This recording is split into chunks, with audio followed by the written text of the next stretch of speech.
Hello and welcome to my stream. Tonight we play more of Golden Sun. And last time, which has been a while, but last time we were able to explore or maybe re-explore both Toby and Suhala, right? I believe those were the names of the cities. We also went through the Suhala's desert and past the desert we finally found the second lighthouse, which was something that Babi, which was like the ruler of Toby, right?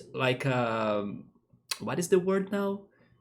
That he's not like the mayor, but he's like a lord. There we go. That's the word. He's like a lord of Toby, very important person in there that's in charge of everything, and he really wanted us to go to the second lighthouse to solve the puzzle of it and try to also gather more information on the ancient civilization that was called, how was it called again? I'm checking my notes.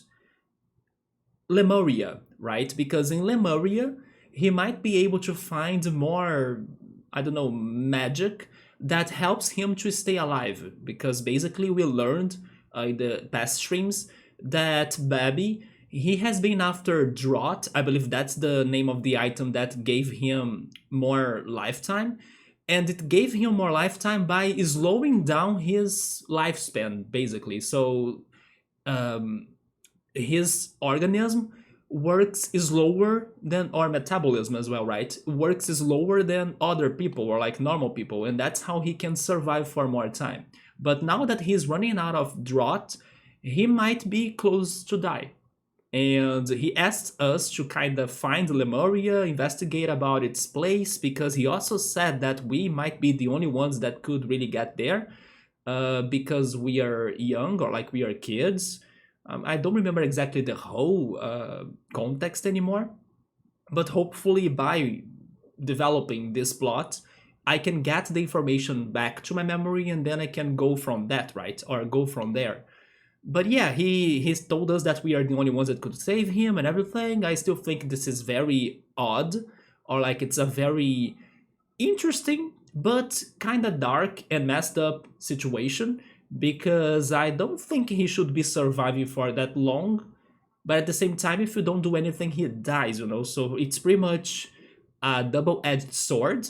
Like, I don't want to do, or I don't want to see any of those things, but I think we might be getting to one of those answers. And it's especially bad because I don't fully trust him. I have the feeling that he might be evil, if not the villain of this game, like the real villain, right? And in order for us to understand that, or like to check that out, we gotta go to the second lighthouse first. I'm expecting some sort of crazy plot twist in there because it's been forever since we have seen not only our quotation marks friends like Jenna and Professor Craydon, but also the up to this point of the game villains, which were Menardi, Satros. Felix is like an antagonist, right? Maybe he's still our friend or maybe not, who knows? And Alex, right? So they might be there in the lighthouse. We gotta see what's going on. Although I also just remember that by the base of the lighthouse there were many bodies and many people actually dying for real once we check them out or try to help them. Like we were talking to those I don't know, bodies in pain, and then they used the remaining energy they had, right, to stay alive, to talk to us and to answer us what was going on. And then they disappeared, their bodies disappeared, and then they died. So let's try to just go to the lighthouse, not talk to the bodies, and then they might be there, hopefully still surviving for a little bit until somebody saves them for real, right? Because if we speak to them, they pretty much die. Anyway, that's what I remembered from last time. Let's just focus on the lighthouse exploration tonight. Hopefully the game's plot will get some turns or some twists and turns, because I'm expecting to get more into this whole deal that was starting back then in Vale, in our hometown, because for most part of our past streams, we did not get anything about that, which was not fully bad, to be honest, because I started liking this game more once that situation kind of faded away a little bit more, right? But I think now it's a good moment for them to maybe bring it back, so I don't know, everything in the game can be more connected, or everything can get more serious, or I can get an idea of how far or how close to beat this game I am, because so far I'm still like not sure. But if I had to guess, maybe I'm getting to like half part of the game, because it is the second Lighthouse out of 4. But still, I think this game needs to give it more. It needs to give me more development for this main plot, while only the side plots of each cities we were visiting were being important, right? But they were fun to explore though. It's just that the main plot, I still want to believe it's going to get better to me or feel better to me. But anyway, let's go for it. Especially because this might not be a very, very long stream. I think I'll be able to stream for 4 hours.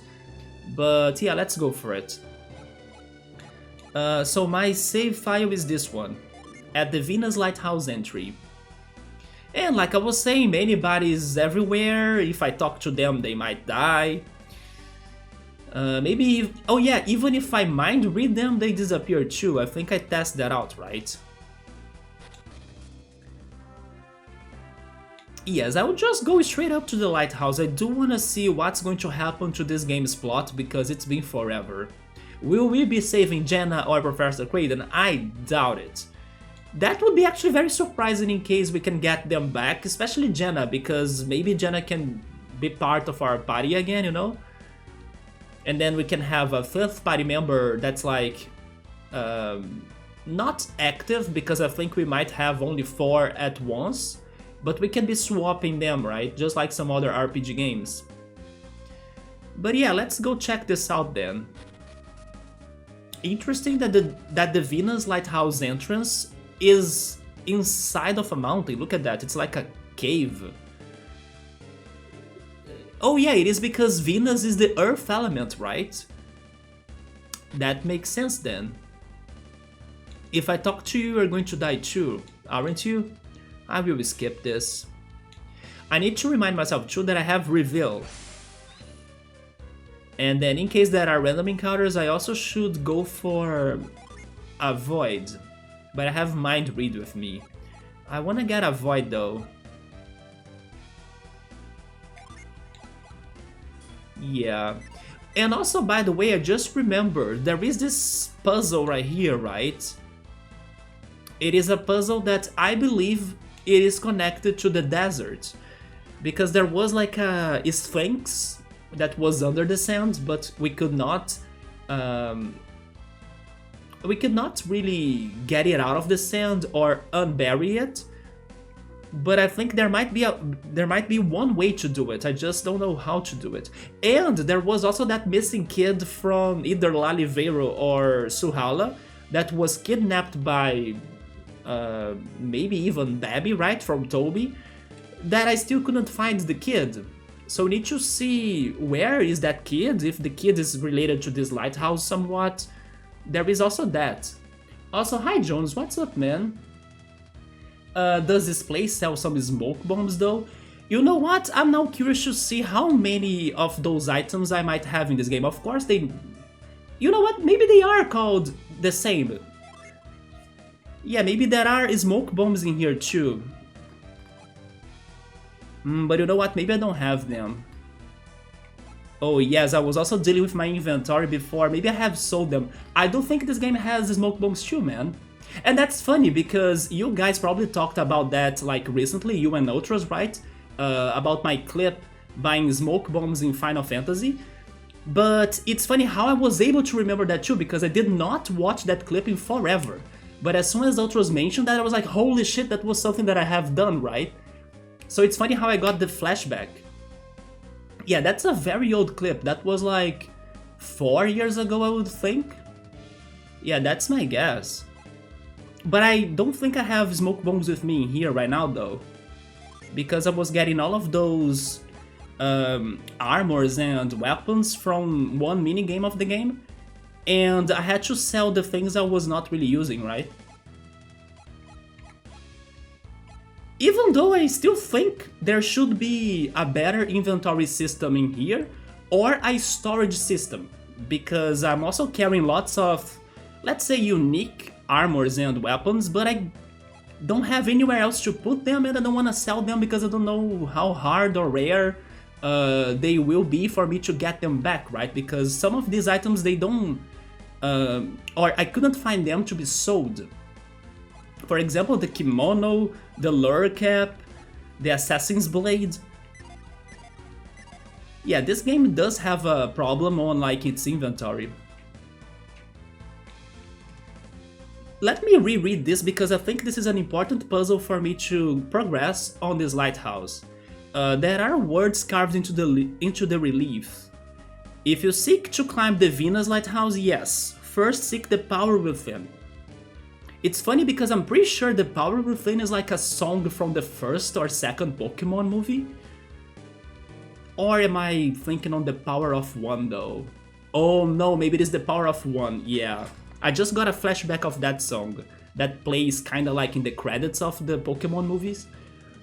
To obtain this power, see with the eyes of truth. I got them right here. Then the way shall open. Yes, I believe they are talking to me about reveal, right? But the path I reveal, especially with that word being there in that text, is not the beginning. The true beginning lies down ancient pathways on distant soils.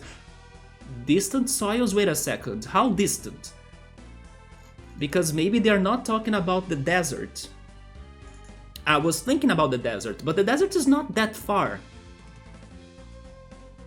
The true beginning lies down ancient pathways on distant soils. Okay, that's a problem. I don't know where else would it be. But how far can I go inside of this? Oh. Okay, so we do get random encounters in here. Do I have a multi-healing attack already? I don't, but I have Ply, so that works. Let's start saving Garrett. Actually, by the way, I said that, but I never got a multi-healing attack in this game, right? I just wished I had one. Oh, never mind. There is one option. A genie can do that. Yeah, it is Fizz, right? But is it the one that heals everybody or just one person? No, it is one person. There is somebody that heals everyone though. But it's not with Isaac. I will wait until I find that genie. So let's go with regular attacks in here. Okay, it's also not with Garrett. But Garrett can heal though. Interesting. I'll use Cutting Edge. It is Spritz. That's my only multi-healing option that's not an item in this game. Let's go for it. And then Hail Prism.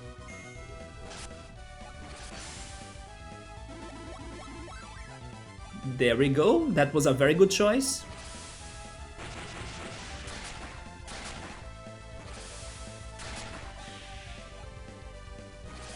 I believe the other enemy might be almost dead, so let's go physical.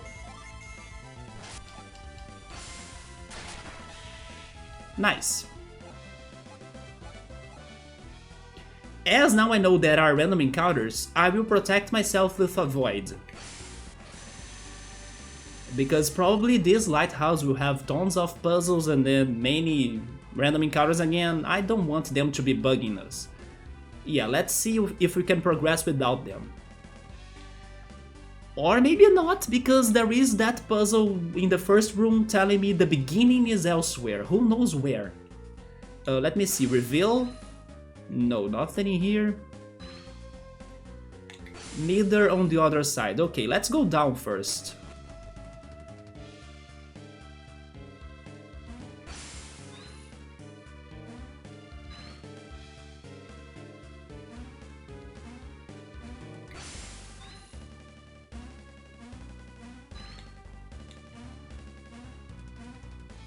You know what? Maybe maybe this lighthouse, or at least the first floors of this lighthouse, we might be able to find an item that could provide us a new Psy energy that we can use in the overworld to solve the puzzles. Like a new ability, right? And then with that ability, we may be able to crack the puzzle of the beginning of the lighthouse, because so far I'm not fully sure where to go especially, but also how to unbury the sphinx I have seen. Because I don't think it is just by using reveal though, or at least it wasn't when I tried that in the other stream. Oh. Okay, so my avoid is not like fully preventing me from attacks. Maybe it's because this is a strong, let's say, combination of enemies, I'm not sure. But fine, we can fight you. Let's go for Briar, then Mad Blast, and Flashbolt. Oh yeah, and also Mia, let me see. Everyone's okay, so just Drench. I'm pretty sure this game goes and has like weaknesses and resistances, but honestly I'm not really getting to those details or like paying attention enough to know what element is strong against which monster and vice versa, like what are they weak to or something. Maybe it is something more simple, for example, oh yes, fire is weak to water, and then, I don't know, wind is strong against earth. Maybe there is something like that, some rock, paper, scissors logic. But I'm really like just playing this in a random way without thinking too much about that.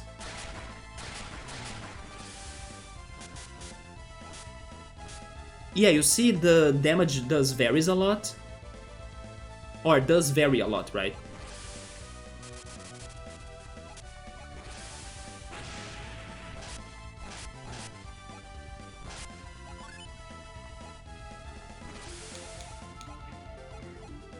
What was that restored Isaac's PPs though? Is it one item that I gave him that I don't remember? Maybe.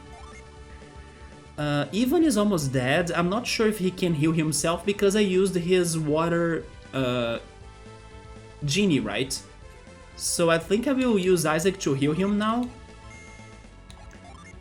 Then I will use Mad Blast again. Wait a second, is Isaac faster than Garrett? Yeah, and then Ivan can't... Oh, he can now with Cure. Never mind. Go back. Ivan is the fastest one, either him or Garrett, so he can heal himself with Cure. So let's attack with Isaac, then Mad Blast. Let's go for Cure Well. Mia is also very hurt, so... Oh, she can't cure herself? Okay, go back again. Fly Well on Mia, Mad Blast, Cure Well on Ivan, and then Drench. There we go. Never mind, I was wrong too. Isaac is the fastest now. And then Ivan is second place, then Garrett, right? Never mind, Garrett is back. Oh yeah! That is true, I unequipped the item that made Garrett fast. I remember that now, yeah. And I probably gave that to Isaac, thanks to this change on the speed, right, of my party.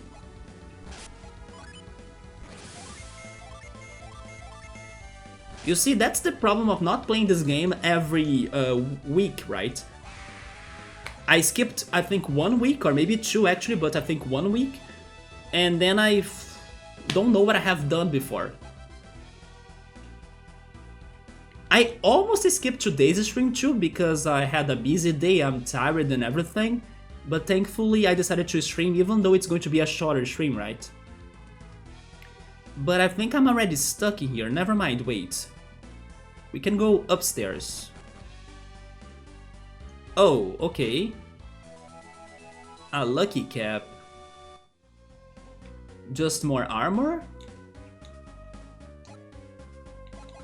Let me check what I gave Isaac then.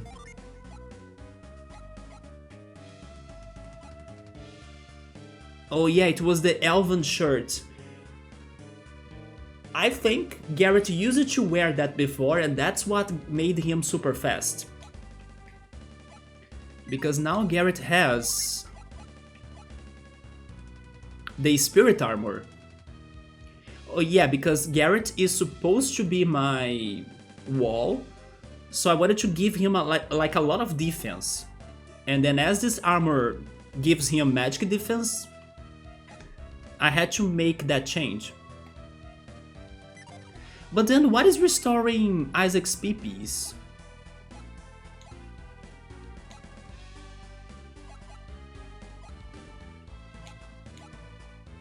Interesting, it's not an accessory, or like it's not an armor or weapon. Is it a genie?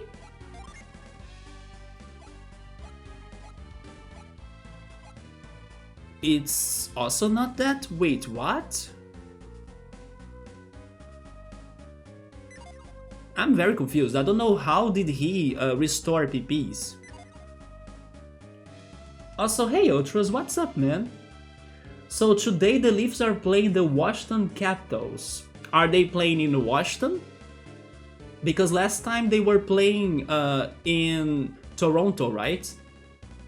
They have who is considered one of the best in the league. It's Alexander Ovechkin? Ovechkin. From Russia. I think he has the most goals in the league right now of anyone. Yeah, that doesn't sound good because... Wait, Ovechkin? Are the CH pronounced? Ovechkin, maybe?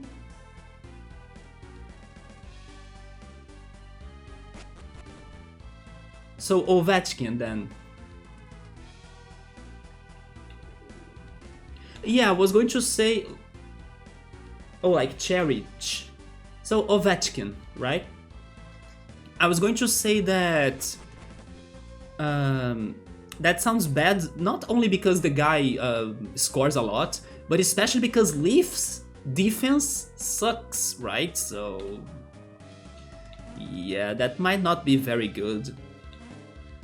Although, let's hope they strategized before the game, and then they know about this guy's performance, so like they can kinda stop him, you know? Like, let's get 3 players to protect the goal against this guy. I hope they planned this out. Canada wanted to ban him because he wouldn't denounce Russia or something because of the war. But people don't realize he has family back home and not... Well, and... wait. People don't realize he has family back home and it's not in his interest to criticize Russia. So it's also messing with politics, this situation? But wait a second, he's Russian, okay, but is he living in Canada for like a long time? Or maybe in the US for a long time? Like... he also has 0% to do with anything. Yes, that's what I was thinking too. It's not like every Russian is up to war, right? Especially immigrants and people living in other countries, I would say. Just because he... yeah, exactly, that's what I'm thinking. Hockey is riddled with unnecessary, there we go, unnecessary politics. So he lives in the US and he plays for Washington. Yeah, right, but then... I think people are going too far with that. Even though he doesn't really express his opinions from what we were saying. Maybe because he doesn't feel like being a part of that topic. Especially because it is more about the sport, right? So I understand what he's doing. But on the other hand, if he were kinda saying a lot of things regarding, I don't know, supporting Russia, his country and stuff, then it would really look bad for his image, right? And that's why I think he's not saying anything too, because maybe his real opinion deep down is to like support the war and support Russia, but he's not doing it also because of his career. So I think it is better this way, but people don't need to attack him, at least not directly, especially because he's not really expressing those things out and not really feeding up the war, you know? Someone people should be attacking more is totally Sephiroth. Why can I never remember his name though? Marchand, there we go. I still can't pronounce his name correctly, but Marchand. That's the one that people should be criticizing and attacking because he loves that. He gets energy from that, from people's hate, right?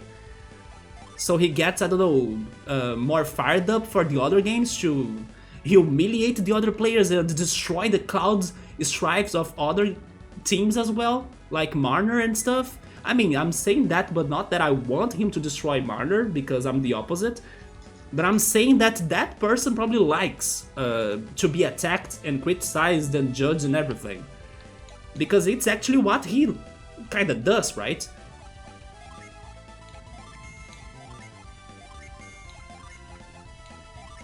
He gets the fame for being like a villain or an antagonist. And then in the meantime, let me try to pronounce his name again. Ovechkin. He is focused on the sport, and that's also why he's having a fantastic progression, or he's like scoring so much, getting to the records of the league so far.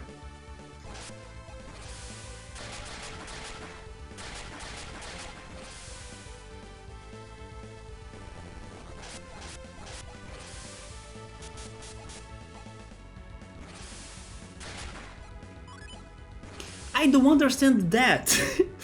What is going on? How is Isaac restoring PPs out of nowhere? Oh, you know what? Maybe it is a different item that he has equipped. Not really, No, I don't know.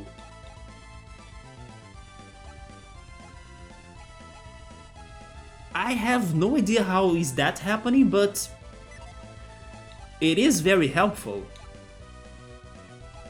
But now my party is very beaten up, so let me see. Fly well on Garrett. Garrett helps Ivan. Ivan attacks with Blue Bolt. And Mia goes for Hail Prism. I really don't remember or understand why is he restoring PPs.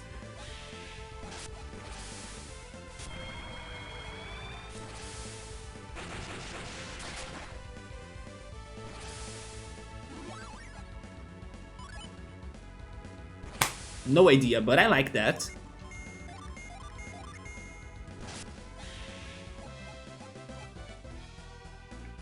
Let me go back to avoid, although I don't know for sure if it's really working, because we are still getting attacked.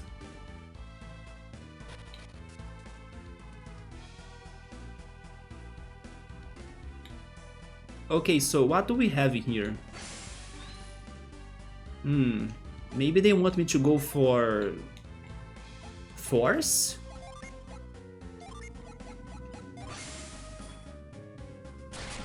No? I will try on every single one of those.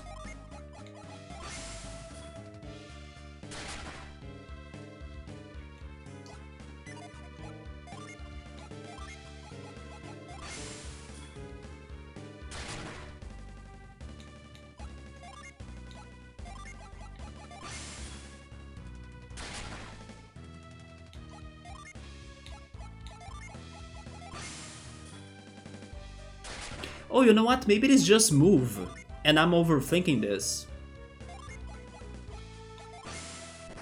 No, never mind, it's too far.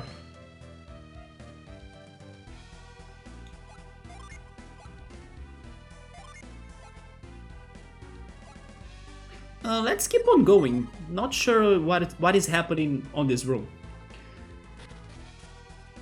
Oh. And yeah, avoid is not blocking the enemies.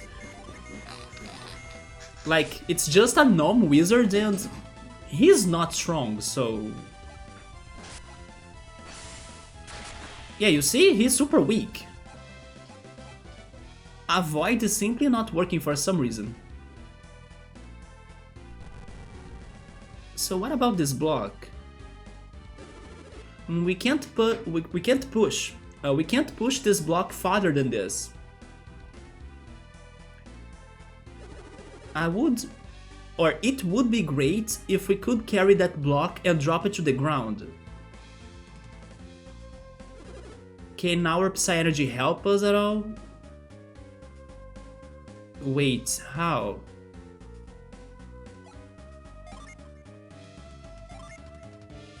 Do you mean force? Oh, or maybe lift?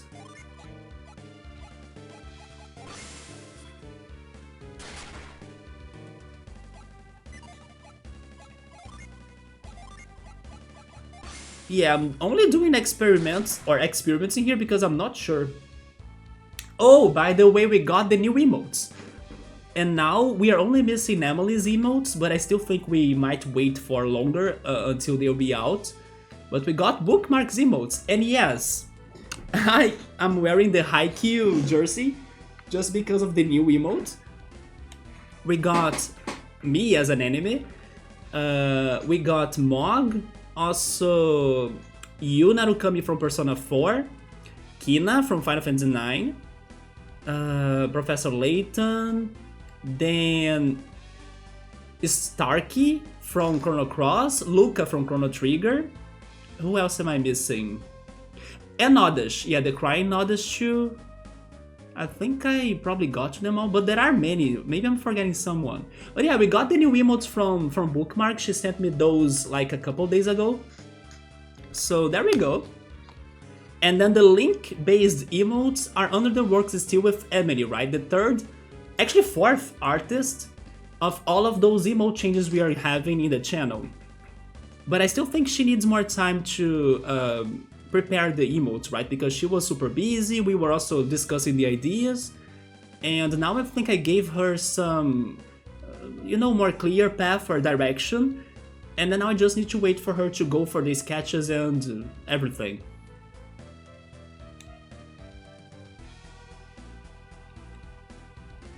I still don't know what do they want me to do in here though.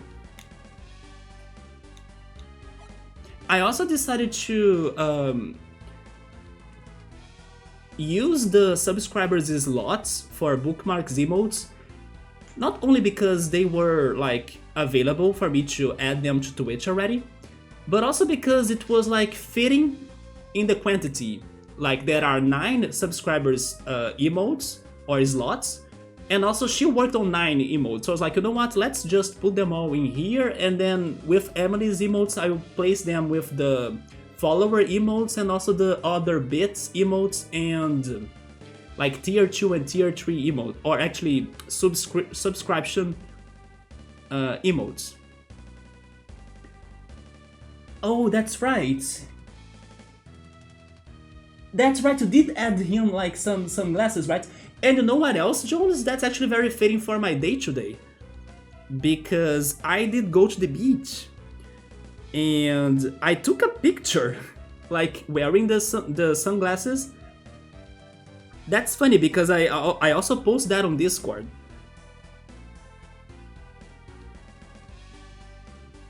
Yeah, I went to this beach today.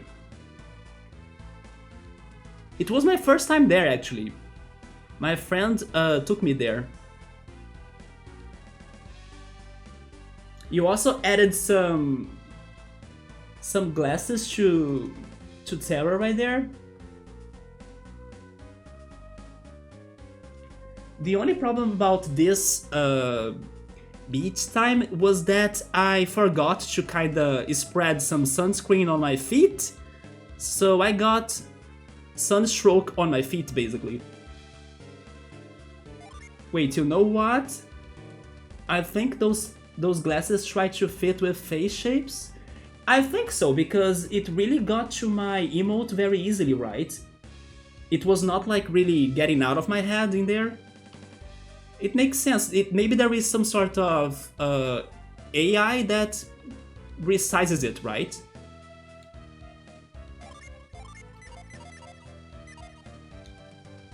When you put the glasses on, yeah, right? It did fit perfectly. But they were also very small, right? That's also why I struggle to see the difference. Not only because I'm kinda distant from my chat and my other computer right here, my other monitor. Not only also because I'm kinda tired as I had the day at the beach today. But yeah, it's because it's super small.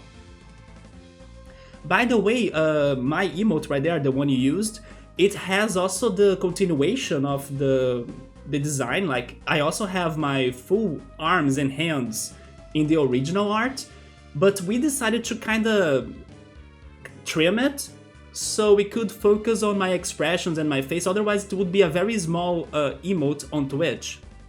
But the complete design has my arms too, doing the V pose and everything. Some emotes I had to do that, for example the other shoe, you can't see his whole leaves on top of his head, but it's because we focused on expressions and the details more than the complete art, right?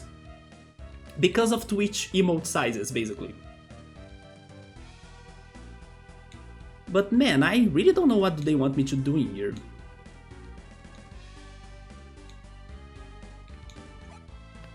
There is a chance I might not have the correct strategy for this, but let me try lift. And also, by going to the beach today, and why am I saying it as in a special way, right?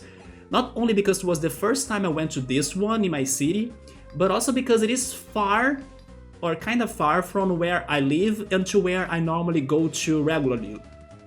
Because I have been, of course, to the beach many times last year, but like the close beaches to me, right? And the bad part is that these beaches, they are polluted, so I cannot go into the water. But this one, because it is far from the center and far from like the downtown and everything, they are not polluted. So I finally got my ocean bathe in like 4 years, I think. So it was also very good because of that. And thank the gods the water was not too cold. Because in Rio, normally the water has some cold temperature, not really like in Germany, I guess, or like in other countries, but it's colder than, I don't know, normal in here.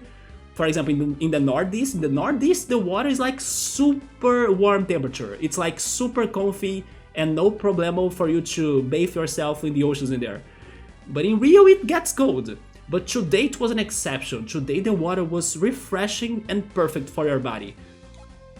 So I was very happy with that. And then I was like telling my friend, hey, we should hang out more and come here more, because today has been amazing for us to have this time, although it was kind of too hot. Maybe should have gone there later in the day, you know, when the sun was not too strong. Maybe by doing that I wouldn't have my feet burned. But still, we should do that more often this year because it was such a comfy day. Ultras is at the kitchen lurking, but funny that I'm mentioning burning or tan. Yes, I got my feet burned though. And maybe I'm a bit more tan thanks to the day, but my feet burned because I forgot to spread sunscreen there, right? You were just noticing because you have a ceiling to floor mirror that's staring at your naked ass body out of the shower, that your leg tan is still very, very apparent. Have you been wearing many, I don't know, long pants, right? That's the word, pants? Like some long jeans or something? Are you not going in shorts? Like below your shorts, in the summer it's completely brown and still is. But they haven't been exposed, you think, since August? But you have been going out to sunbathe and to like go to the beach as well, right? Past August. I understand that right now, like, Canada is frozen thanks to winter, but in between August and winter time, you were able to go out more often, right? Some beanie bikini tan. Speaking on bikini and stuff, I mean, I don't really need to, but I don't know what happened to my, how is this called? I don't know, beach underwear? Is that, I forgot the word though. But I don't know what happened to my clothing for taking an ocean bath, right? It disappeared, I don't know where is it. But I got some regular underwear, shorts, and then that works. That's why I don't think I need to buy another one. But I wonder what happened to my normal one. I couldn't find it anywhere. Maybe it's in my hometown and I forgot it there. Yeah, so I have been bathing myself by wearing regular underwear plus shorts, and it works. But I kinda wish I could find my beach wear, right? But I really forgot how is that called in English. We also played this one sport here in Brazil that's called frescobol. It's like tennis, you kinda get two rackets and a ball, but it's more simple because we just need to keep on passing the ball to each other, or to one another. Not sure if it has a name in English like that sport, but I was playing that with my friend too. We suck, but hopefully we can get better if we play more, right? And then I want to also get, how is that called? Wait, I have the feeling it is like this. I kinda wanna get... Oh no, it's not like this. But I kinda wanna get a volleyball, so we can play volleyball at the beach as well. Then maybe a frisbee. And also, oh, there we go, a shuttlecock. Yeah. So we can play some more games at the beach as well, right?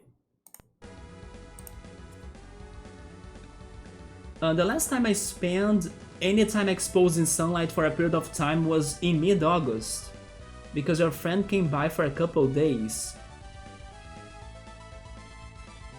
Well, spending time under the sun, I do that normally in my balcony, but it's like not when it's very hot. It's pretty much by the end of the afternoon and beginning of night time, so I don't really get tan, right? I just get my vitamin D. Sometimes I did go to the park and to the beach, but then also I looked for shelter in the process. Today it was an exception because my friend really wanted to go there to get tanned, so we did spend time under the sun, like getting direct sun rays. But that's true, I normally don't do that, right? Like get some heavy sun rays in my body, like I did today. But I do sunbathe, but I normally don't get too tanned by doing it. Which is good, because otherwise I will get some sort of cancer, right? Skin cancer.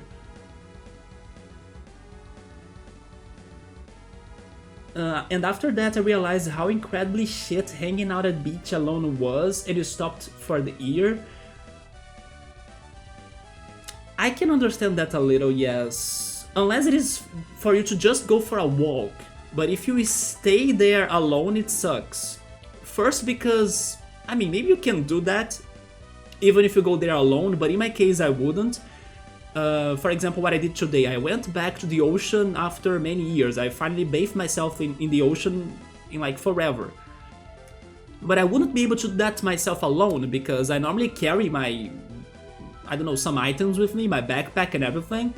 And no one would be looking after my backpack and my items when I'm bathing myself in the ocean, right? So yeah, that's maybe my biggest point about how it sucks for you to go there to stay at the beach alone. But yeah, unless you don't have anything to do, for example, read a book or listen to some music, then it sounds very boring. I did do that once last year though. It was the first time that I told myself to learn how to take the bus to get to one beach here in my city that's also far. It is actually farther than the one I went today. And I did that, I went there alone and everything. But it was kinda boring, yeah. But I like it though because I feel nostalgic about that beach, and I tried going to the trails it has to. You can kind of try to climb a rock, although I failed, so I gave up about that. But I went to the other trail that gets you to a coast, and then that one I could get there. It was actually the coast where I have repelled for my first and only time in my life. So it was also kind of nostalgic returning there.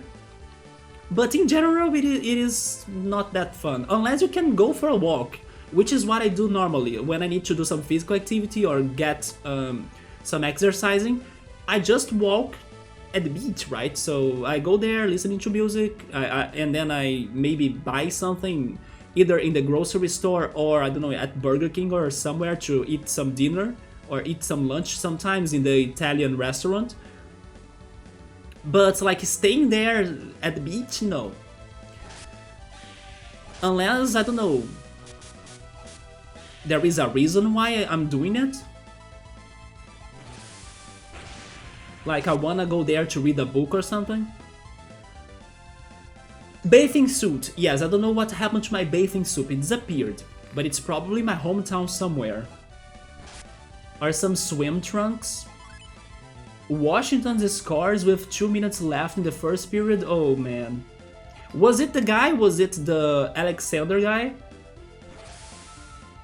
Oh, you sent me pictures of your balcony. Last time you did that, they were frozen. Right? You had a frozen chair.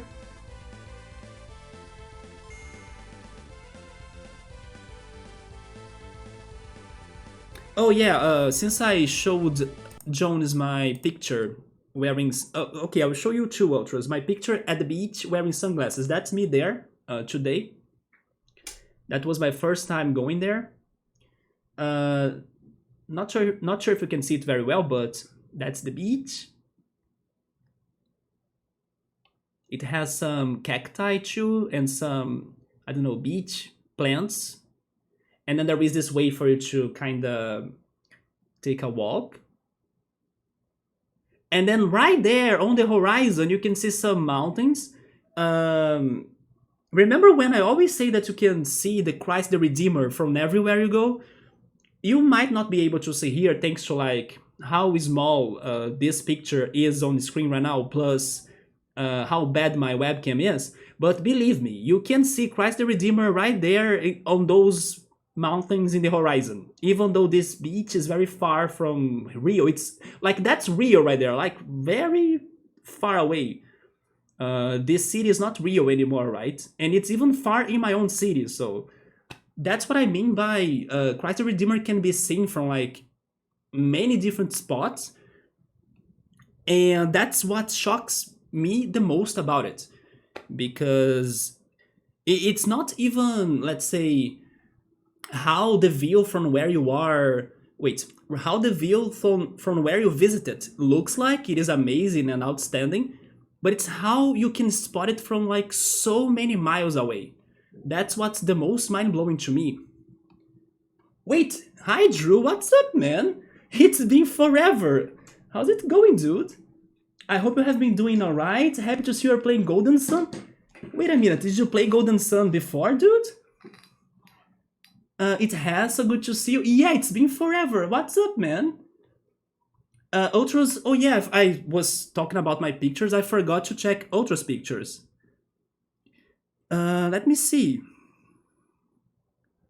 Yes, it is still frozen. I'm sorry to hear about that, Ultras, that your balcony is completely frozen. But yeah, man, rip, right?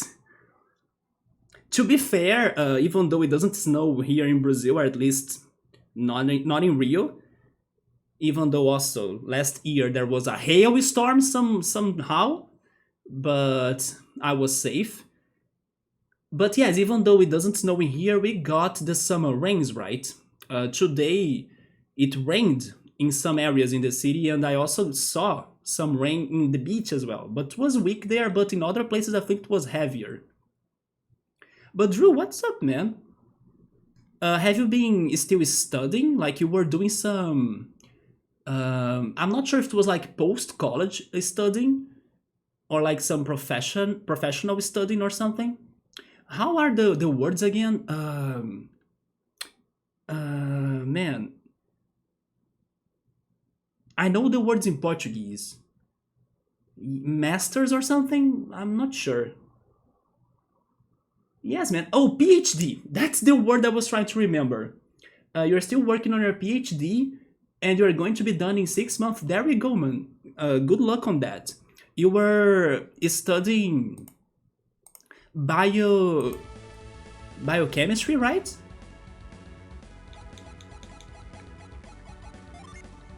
Biochemistry. There we go. You're right. Good memory. I mean, I do remember many things, but sometimes I struggle to like find the English words right. Like PhD, I knew it was something after college, but I couldn't get to PhD in my memory. And then biochemistry. There we go. Have you moved?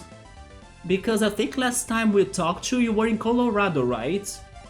Have you been like in somewhere else?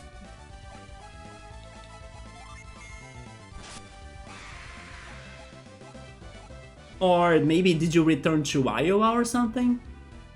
You are still in Colorado currently, but you are not sure if you will move after. Interesting. Do you think about going to another state or maybe going back to your hometown? Also, Drew, let me ask you this because I know you are also a big Pokemon fan. Did you try Scarlet and Violet? Have you been playing Pokemon nowadays? And did you play Golden Sun, by the way? Because right now, as you can see, I'm stuck. I'm already stuck in here, but let me see what I can do. Oh, you did try it, but you haven't played too much of it yet. And you did play Golden Sun. Oh, you played the sequel as well? Actually, many people, actually everybody that speaks to me about Golden Sun, they say the sequel is the best one. So I'm very, I don't know, I'm very hopeful. I will end up enjoying the sequel more than this first game. This first game had a very weird beginning, like the plot of it is very strange, and everything happened super fast. I did not have time to like settle down the information and also the characters I have seen and met in the first stream of this game. So I was like, seriously, this game is going so fast and so crazy when I'm still trying to get used to the universe, to the characters and everything. So the beginning was very odd. It took me some time and some streams to kind of get the hang of what the heck was going on in here. I also thought the plot was kind of generic, but now I'm more used to the mechanics. I started liking the puzzle solving more with the Psy-Energy too. So I'm enjoying this game more, but I think it's very convoluted too. For example, there is the genie mechanic that you need to keep on mixing them up to try to find new Psy-Energies combinations and stuff.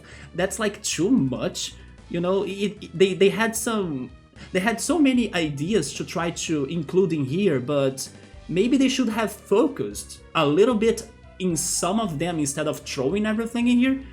I don't know if you get what I mean. But yeah, now I'm kind of getting to like this game more than how I was in the beginning. But I'm also feeling hopeful I will like the sequel way more than this first game. Thanks to everybody's impressions, pretty much. And then regarding Pokemon, I got a Switch, by the way. Last year I bought a Switch. But I kinda gave up on buying either Sword and Shield or Pokemon Let's Go or even Scarlet and Violet. Because of the glitches and everything, that really kinda dropped me off a little. I did see a playthrough of the game. I won't say anything because you are still playing it yourself, right? But yeah, the glitches and the problems, even though many people say it's still fun, it doesn't make the game worse or anything. I don't know, I still felt that the Pokemon Company should have done some refining on the game before releasing it the way it was. And I will wait for the next. I'm very hopeful they are going for the changes in the games and also in the anime. But this game was, you know, not still the perfect one that I was hoping for. So I'm kind of focusing on other games like Mario Kart. Yes, I'm trying to get to the trophies in Mario Kart now, and then Smash Brothers, I need to go back to Smash Brothers at some point. Oh, and also, by the way, Xenoblade Chronicles. I'm playing Xenoblade Chronicles for my first time on my Switch. It's such a good game. Not sure if I have tried it already. Highly recommended, man. After, I don't know, some hours in Xenoblade Chronicles, I was already like, I gotta play the sequels, I gotta continue playing this franchise, because now I understand why everybody loves it. But at the same time, I think it is not for everybody. At least not the side questing. Yeah, the side questing may not be to everybody, but as I'm a person that loves to side quest, then it's perfect for me. But yeah, some side quests in there are kinda too simple. They don't sound very interesting for you to do them, but of course you kinda do them for the experience, for the rewards and everything. But they are not, you know, with a very good reason for you to be doing them. They don't have a very good story or anything. But the game in general, like the plot, the soundtrack, the graphics, it's amazing. You agree, Drew? I think that's a fair opinion. Ultras is now like not sure who is actually scoring. Oh, okay, it was not Alexander. It was somebody else that scored for Washington. I think the hardest part for Drew is it feels like some of the menuing feels laggy and unintuitive in Pokemon, right? Oh, never mind, you were talking about Golden Sun. And it does come across as unpolished. I think, man, that the worst in my opinion here is the Genie menu. Because as you can see, we have so many, and the combination makes it makes a big difference, right? But at the same time, there is no way for you to keep record of things, unless, of course, you take them notes. So yeah, once I find a new Psy-Energy thanks to the combinations, then I take the notes, right? Because it's my way to organize myself on what I need to have by the time the puzzles come. Right now I somewhat got to a good balance, because my party has, you see, like a good amount of different Psy-Energies available. I forgot what was this one. Cloak. Oh yes, I completely forgot about that one. But yeah, my biggest problem here is the Mewtwo, like you said, especially for Psy-Energies. And then once you deactivate one and activate another, you kinda change the class of the character as well, and then they change their attacks. It's very confusing in my opinion. Once again, I think it's convoluted. They try to do so many things in one single game, and maybe they underestimated the GBA capacity to like perform those ideas in a very good way. But in the other hand, I also respect them for what they tried, and especially for coming up with like an RPG mixed with puzzle, right? It's not, let's say, a very common combination in the way they do it in here. Of course, there are adventure games with puzzle, like Zelda games, and some other RPGs that also may have dungeons with lots of puzzles. Even Persona games have them. Also, by the way, Drew, go after the Persona games if you haven't yet, because especially now that they are out both on Steam and also on the Switch, please do that, right? Because you must play Persona as you also love Pokemon. And the mechanics are like Pokemon, but with like a social sim part, which is like the connection between the NPCs and the main character, and also how your choices will influence your whole playthrough, not to mention the plot and the music, so, and the graphics even. So go for Persona games now that they are out on Switch as well.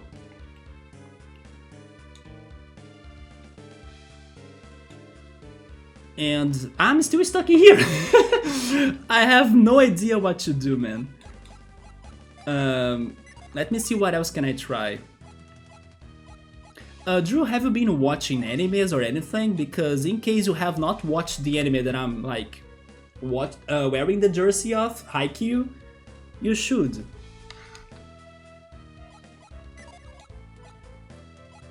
But if I really should, or if I really had an anime to recommend you, Summertime Render. Yeah, Summertime Render was my favorite anime of last year. Highly underrated because Disney Plus bought the rights, but they did not release the anime on like official platforms. But if you don't mind like getting to some websites and stuff to like watch it, it's so good, you have no idea. And the less you know about it, the better. Like, just go into episode 1, click the play, and then you see what I mean. I was going to try lift right, but maybe I need to be closer?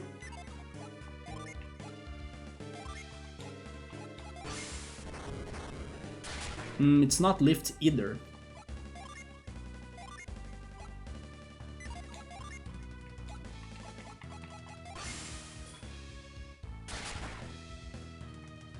Maybe there is a chance I cannot solve this right now.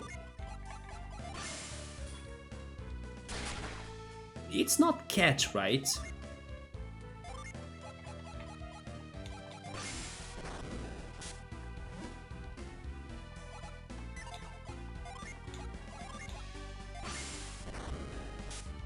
Yeah, I have no idea. Is there any other path that I can go? Let me browse the dungeon a little bit more.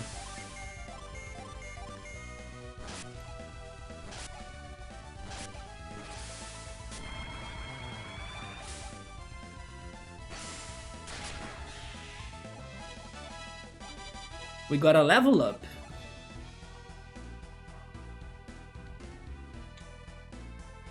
Did I come from there? Yes, I think I came down here, right? Yes, so now I should go up.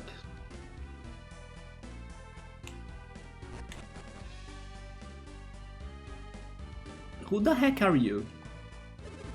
I thought I would explore after the door opened.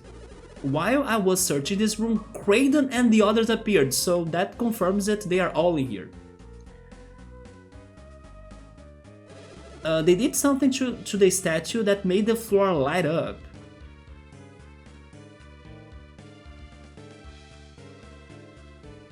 Wait.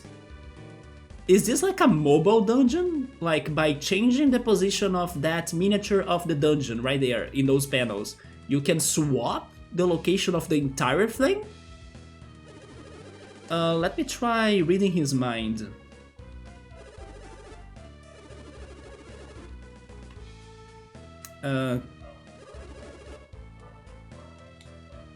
Maybe it's better for me to set it now.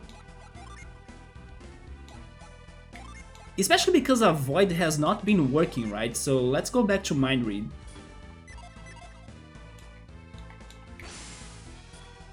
I wonder what mysteries the statue holds.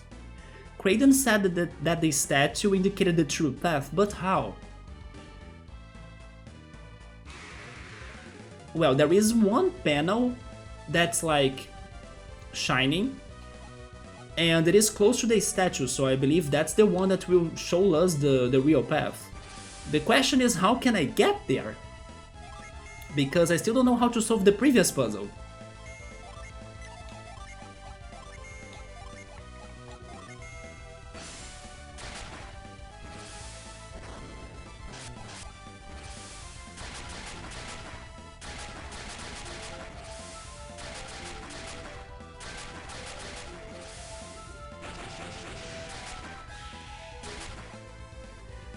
Now I totally need to heal though. Let's go for Apply Well.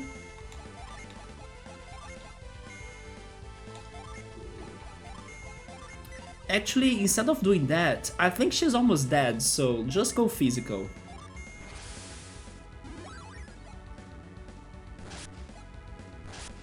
Never mind, she survived.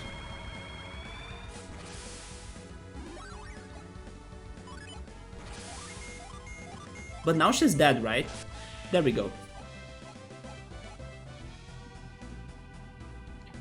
Reveal won't help me either.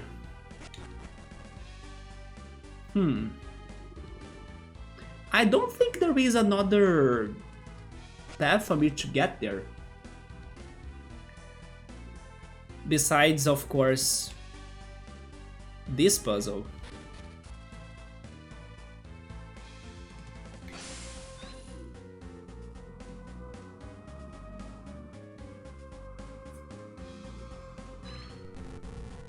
Wait a second.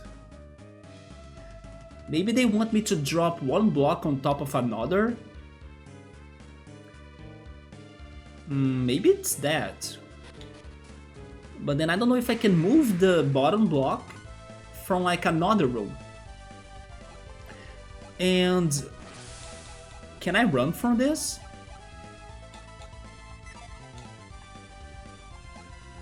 I couldn't.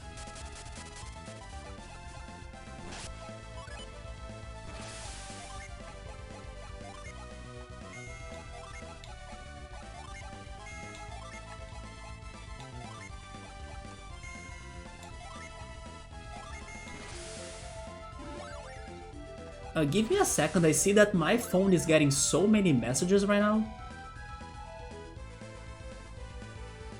Oh, okay, I will answer my friend later then.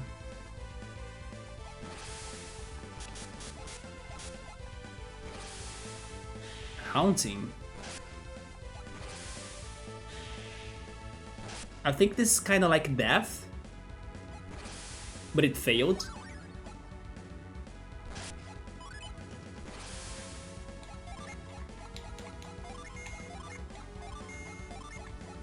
I was going to run, but sure, they wanna fight.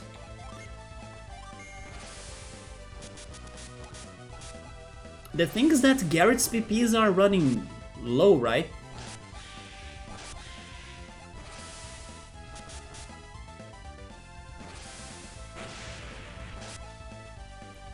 Truncheon Fist, that was a crit.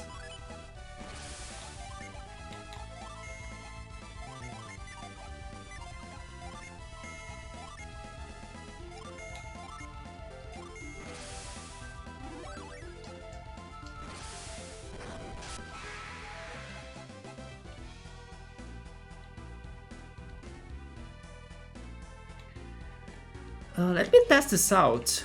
Oh, you know what? Maybe I can. Can I move this from here?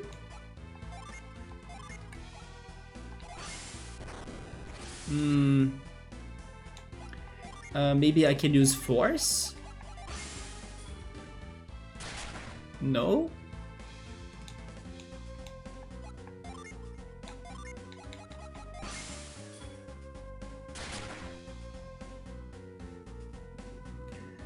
Oh my god. I need to start thinking outside of the box because I have the feeling this is solvable, but I'm not really getting it.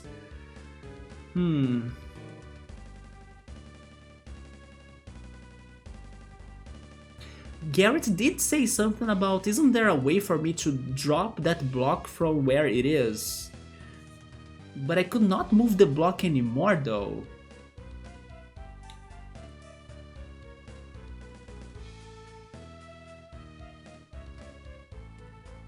Oh, wait a second. Let's go back there. Maybe I saw something. I think I'm overthinking, but it is a new idea to try at least.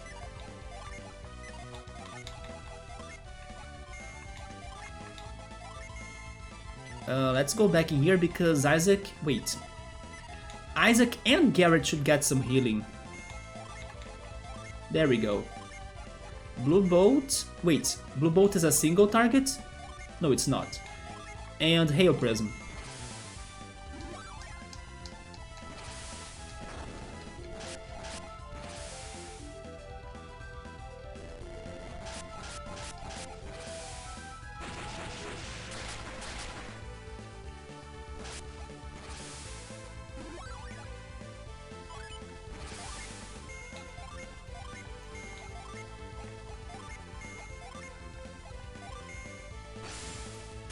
That's my time to perform the crit.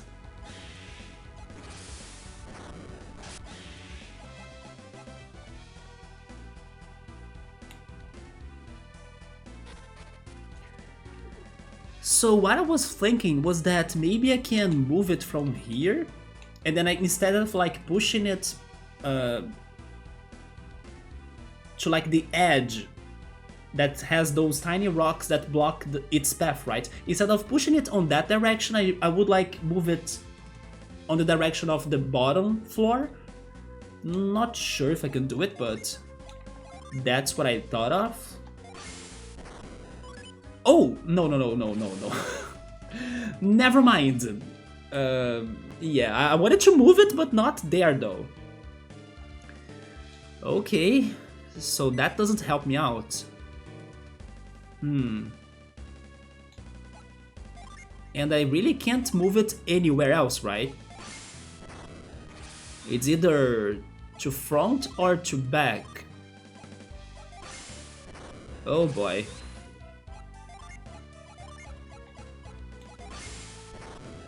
Yep, I cannot move it unless I bring it back like that, yes.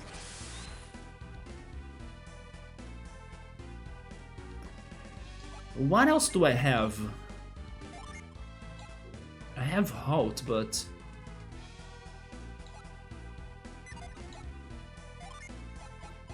cloak won't be useful, I think.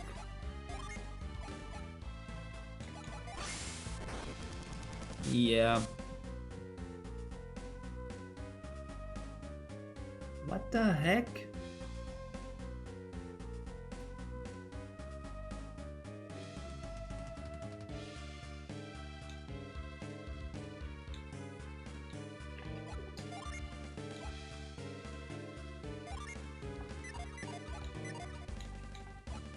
If I could lift this, then I could walk under it, right? But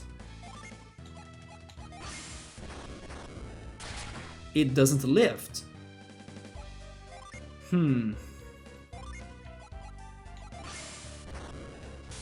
Catch never helps me with anything, but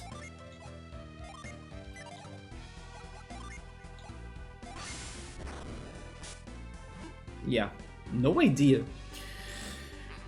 What about the block on the floor level though? Or like on the bottom floor?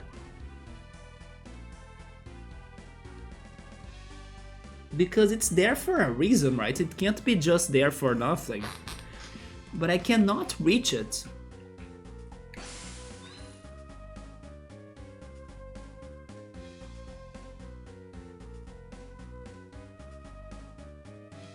And also those two blocks are not synced, even though they have that strange pattern to them.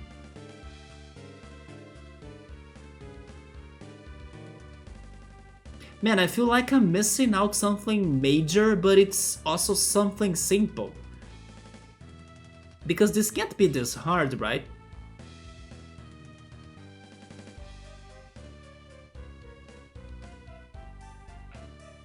But I'm also pretty sure I'm not missing anything else in the dungeon so far, besides those statues that are suspicious, but I also tried to interact with them and nothing happened. But I'm getting worried about these fights, because my PPs are running low the more I encounter them. So I don't know if I should keep on fighting, but also running away doesn't work.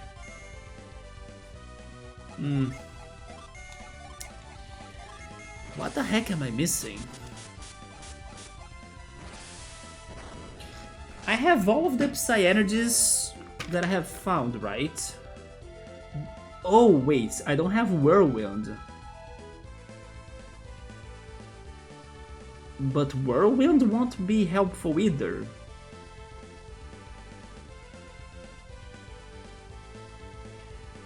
Yeah, I cannot see it being helpful. I could test it, but I have zero hopes of it working.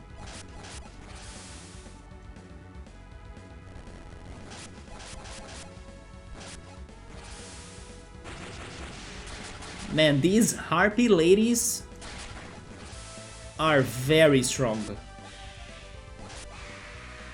They're called the Nightmares. Fitting name. Okay, let me do something to help Even right there.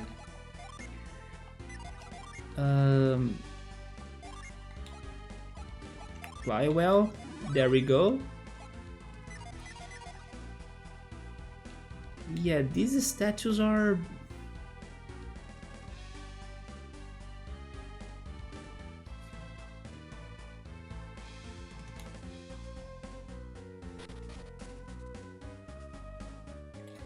give me a second, my computer is talking to me. There we go.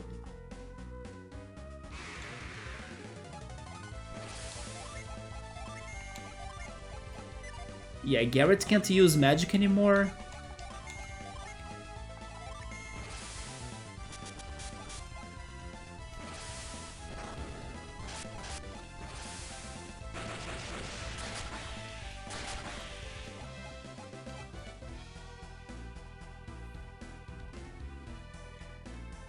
Part of me really wants to leave, especially because it is the beginning, right?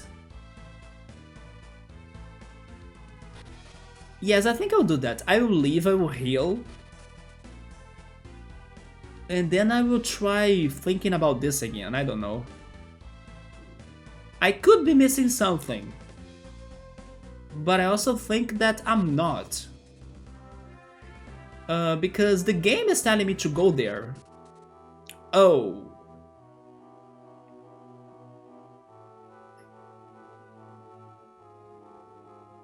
Will they make me go through the desert all over again?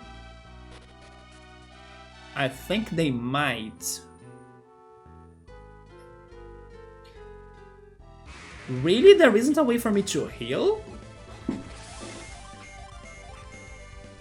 Like an easy way? We got another level. That's going to be good.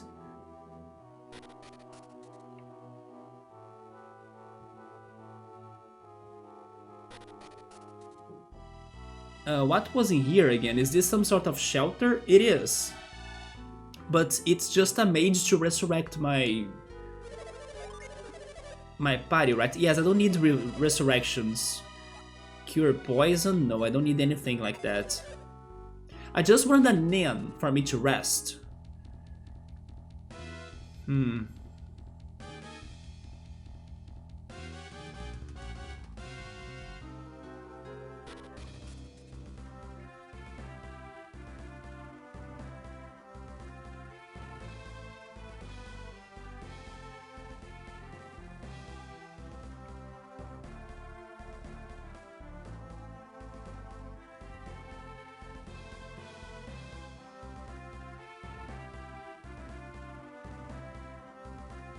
I can already say that's the second time that I get stuck thanks to a puzzle in this game. The first one was in the...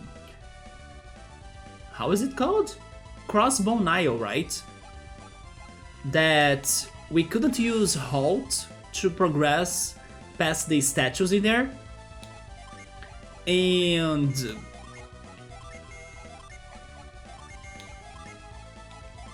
now it's this block puzzle.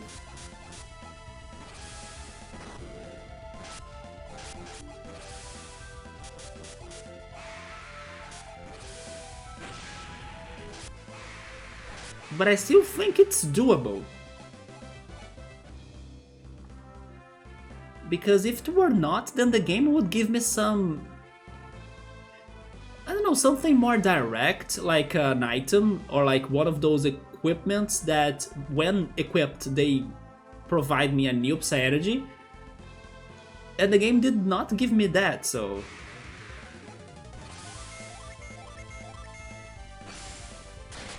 I just think that I'm being dumb, to be honest. I think that it's probably something simple.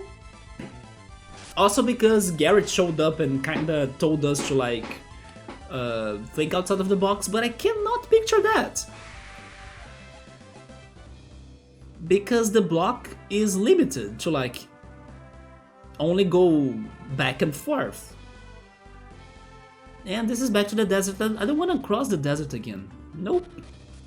I really don't want to do that. We gotta go, Ultras, let's go. Now it's 101, right? Ultras, correct me if I'm wrong. Wait, 2 goals? 2-1? Wait a minute, but it's just you that delayed to say that, right? They didn't happen that close, did they?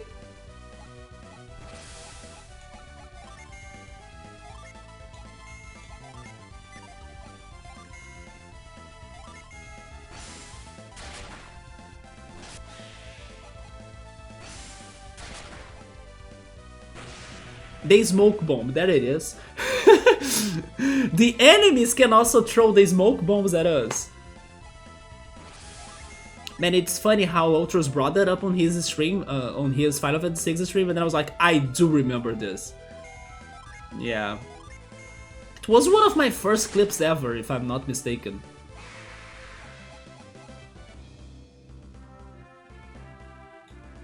You were late on the first one? Yes, I figured. But then as you were typing it... Oh, well, never mind then. It was kinda close, right?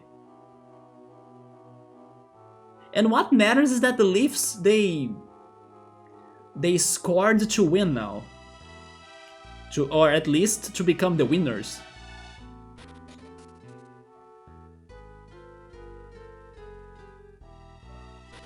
Especially if they can avoid the overtime.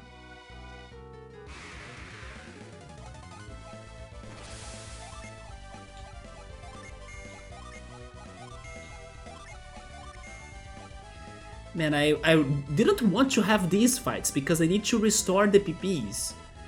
Oh yes, if I can find a Psy Energy Stone, then my problems will be over. I do carry some, right? Somebody has that. Psy Crystal, oh yeah. I should use one then. You know what, I think I'll go for that item. What did you get for dinner today, man? Actually, there was a situation that happened once I returned home. I thought that I lost my credit card, and when I was already calling the bank to like cancel it and everything, because I couldn't find it, then I found it in a unexpected place. Although after I found it there, here in my home, I understood why it was there. It was because when I was taking the sand out of my backpack, the credit card fell from it without me noticing it, and then it was close to the cleaning products of my home. That's why I was not even thinking about searching for it in there, right? Instead of like in the table or on the table or in my couch, or, you know, a more normal place. But thankfully I was looking into different areas of my home and then I was like, holy shit, it's right here. But that whole credit card search situation made me get late to cook my lunch. And yes, I had lunch like 2 hours ago, I would say, which was pasta. And thanks to that I'm not hungry. And maybe my dinner will just be, I don't know, cereal.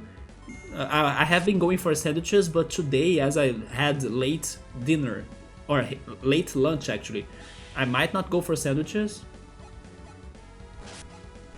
So I think it's going to be cereal or yogurt. Yeah, I gotta drink that yogurt too before it goes bad. And I must do groceries, because I'm running out of vinegar, running out of ketchup. I need those to make my tomato sauce. I should buy some soap as well. I think I'm almost running out of soap. I do have some tomatoes that my parents brought once they visited me on Tuesday. I also have onions. I could buy some green peppers, some herbs like cilantro, basil. I need to buy more penne pasta, that's for sure. I still think I won't go for panettones or chocolatones or the rice noodle, right? I think I'll save the rice noodle even for a little bit later. Don't kill Mia, please! Okay, you can put her to sleep, that's fine.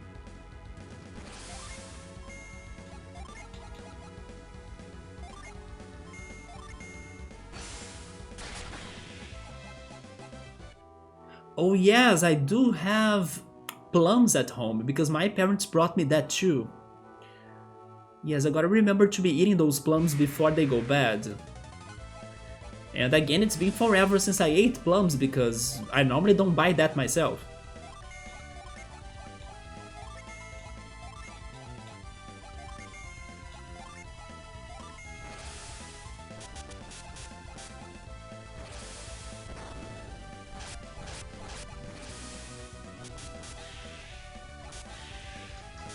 Oh boy, let me think about that puzzle again. What the heck? It sucks because it is right in the beginning of the dungeon. I cannot even progress at all. So this is very frustrating. But sure.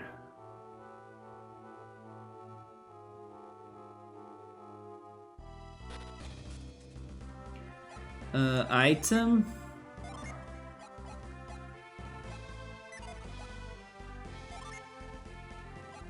What is elixir again? Okay.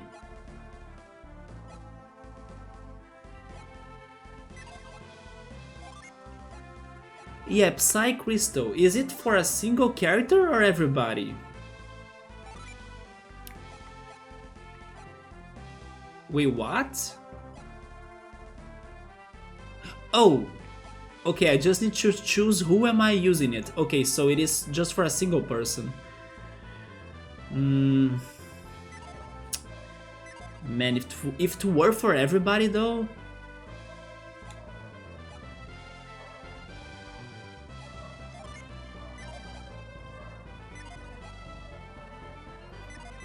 Yes, I don't have many of those. What is north in here? Can I get to the city? I still can't.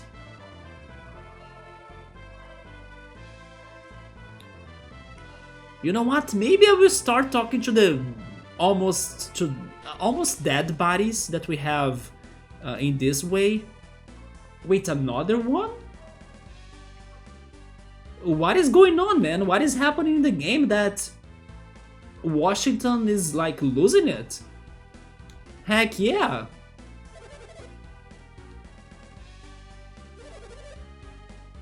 Yeah, I think I will talk to everybody. I need some help in here. Why are their bodies not disappearing today though? Interesting, last time they were disappearing and they made me feel bad for talking to them. I'll then be happy the entrance to Venus Lighthouse is open. After years of study, our dreams have at last come true. Yeah, but it's open to the bad guys, and then the bad guys will destroy the world you studied so much. How did they open the door? I believe they probably have the kid that were kidnapped, right? Wait, the kid that was kidnapped. I can't even move without feeling terrible, terrible pain. Regarding terrible, terrible pain, I gotta say that this year should be a year for me that I work more on my physical health, because my physical health has been horrible. Some streams ago I have been complaining about my neck, getting neck ache, right, and also my shoulder. It is kinda, you know, continuing to feel bad or like to ache. So I'm starting to do some stretching and exercising for that area, because I think the muscles are completely like weak and it's causing lots of pain to me on that region. And then if that combines with one bad day of anxiety, then it's going to be horrible to me. So yes, I will try to exercise. I was thinking that I should only exercise or at least focus the most on this area, of course, but by talking to my friend today, we also got to the conclusion that my cardio has been bad, even though I always assumed that by taking my walks I would be doing some cardio, but that's not really it. Cardio is more about having your heartbeat at a somewhat higher rate, right? And when I just walk, I don't get to that intense activity. I just have a casual walk, right? It's just long but casual. I just get to, let's say, a sweating point, but not really an improved heartbeat pace. So yeah, maybe I should also work more on cardio things. But yeah, my physical health is not looking good at the moment. So if last year I kinda got better regarding my mental health in general, this year I should do something for my physical health. Carolina is beating Boston right now, okay. In their game, second period 1-0. Hopefully Boston stays mad, yeah. But it's too early for us to really get the high hopes, right? Let's wait until the third period at least.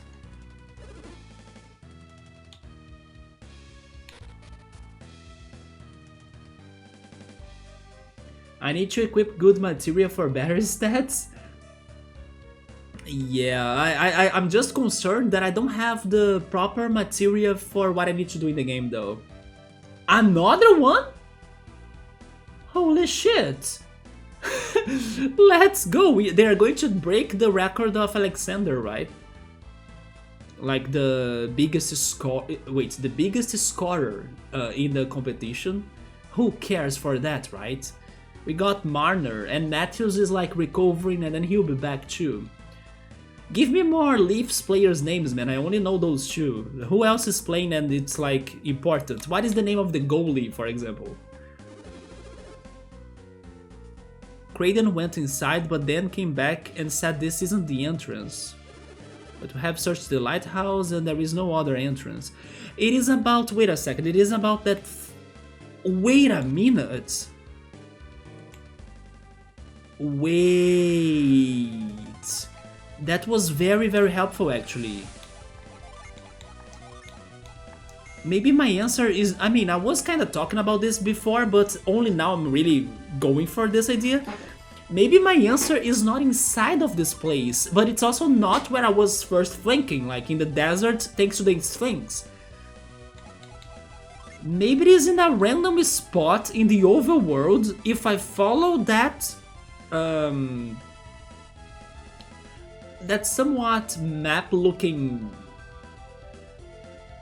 room full of panels, not sure how to describe that, but yeah, if I follow that pattern, basically I might be able to find something else in the overworld that I was not thinking. Maybe I'm overthinking, but it's something to consider. So I think I will investigate the world map. So the Leafs player that scored, he's called Engvall. He punched the glass passing by a little kid in a Washington jersey right over... No, wait, what? Yeah, but then he punched the glass, right? The kid is fine. Yeah, the glass. Like a friendly bang to the kid's face, but that's still so... yeah, that's still so, you know...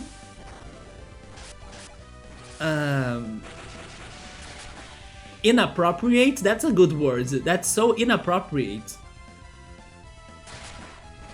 It's still though, it's... even with the glass there, it's inappropriate. Would you say that Engvall is like Leaf's Sephiroth? It was more like a knock-knock? Oh, it was like just like that. You said punch though. I was thinking the fists were going, you know, like with everything. The kid was super sad. At least the kid got some seconds of fame, right? Because probably everybody was giving attention to that. I wonder if the kid did something, like, was the kid, I don't know, cheering for a specific player, like, very loudly? Hey, it is interaction, I agree, it counts, right? The kid will be forever known for, like, being the glass kid that almost got hit by Engvall's punch. I think the kid was trying to support Washington, although now the Leafs are chilling. More like a sore loser way, but it's still funny and harmless. I hope so.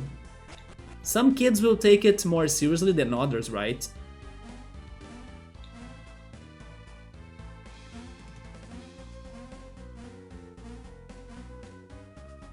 The Leafs don't really have bad guys, but Bunting finds himself in the penalty box a lot.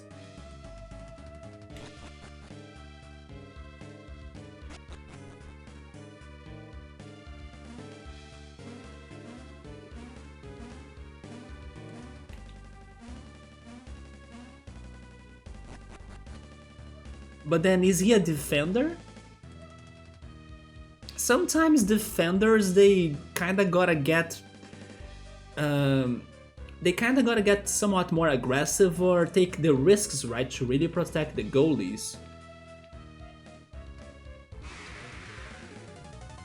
What I'm trying to say is that sometimes players go for like getting the penalties or committing faults in order to protect their team. It goes the same with Simons, or is it Simmons actually? But he's barely playing for Leafs, he goes to the rookie team too. Budin is a forward, so maybe like an almost attacker?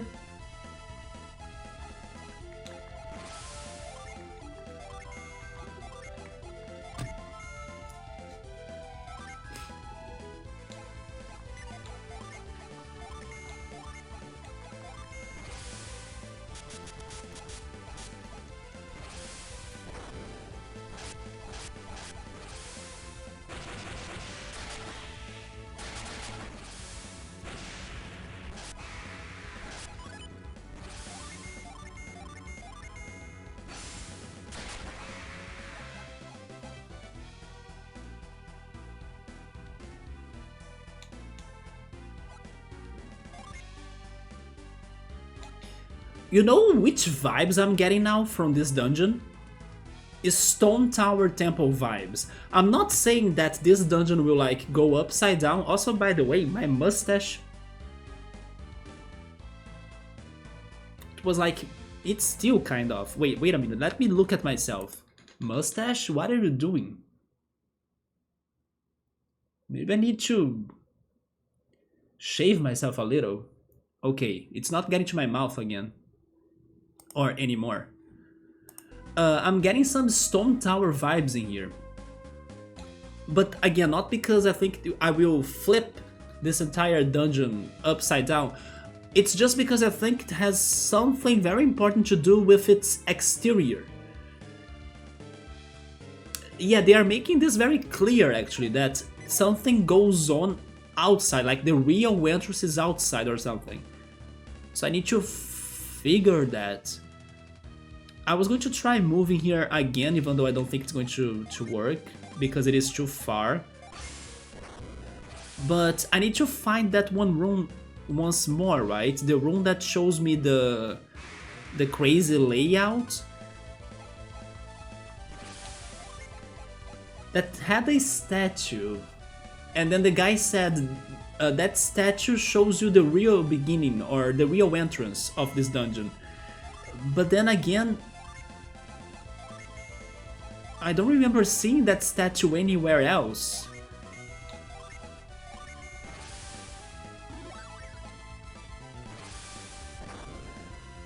But they also mentioned, at least in the beginning by the entrance, they mentioned that reveal could be important.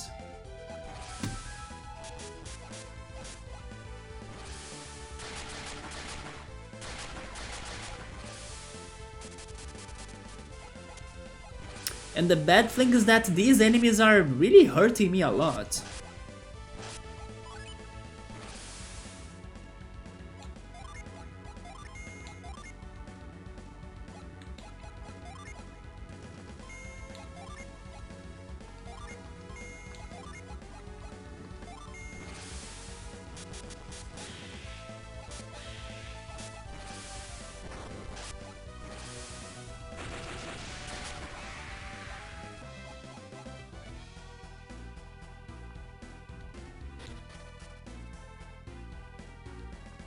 It is up here, right?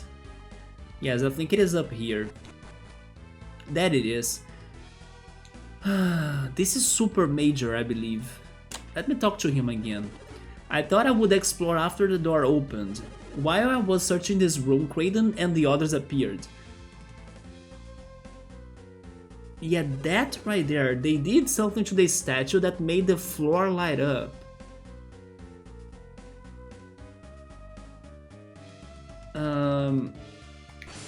Mind read. I wonder what mysteries the statue holds. Kraden said that the state. Wait. Kraden said that the statue. There we go. Statue indicated the true path, but how? Why did I want to say statue, right? It's statue. Like, it's not statement, it's a statue. But it is like northwest, right? That I should be going, I think. We're numbing some oranges and chocolate. Oranges and chocolate? Wait, that sounds like interesting.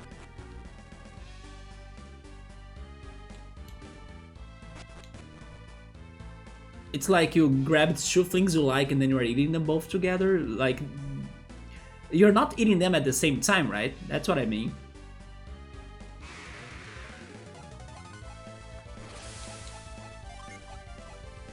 You sent me a pic? Yes, let me see how you're doing that.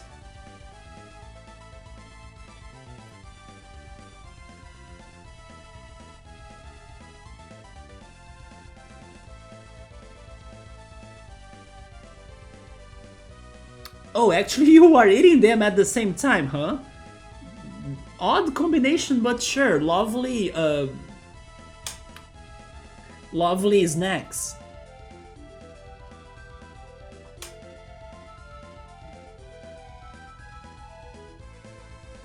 This chocolate you got, it has some nuts too, right? The other day I cooked chocolate ganache with rum. You are kind of alternating. Orange and chocolate flavor is somewhat popular combination.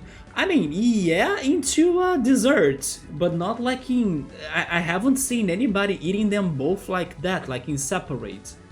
But in a single dessert, sure, like, I don't know, an orange chocolate cake or something? Or a chocolate bar that gets, you know, orange essence or flavors? Like Terry's chocolate orange is an orange flavored chocolate? Yeah, I have heard of that before. But like seeing the fruit together with the chocolate instead of being a single dish, it's the first time I hear about that. I like how it looks like a tangerine and then you can eat the pieces like one by one. It's popping candy, bonbons, petulance. Oh, bonbons, petulance is like popping candy in French, right? Terry's orange. That looks good, I would like that. But I have never seen that before. Have you ever tried, I think you have, right? I think we talked about that before. Chocolate and pepper. I have never tried that combination before, but it is somewhat popular too, right? Chocolate and pepper.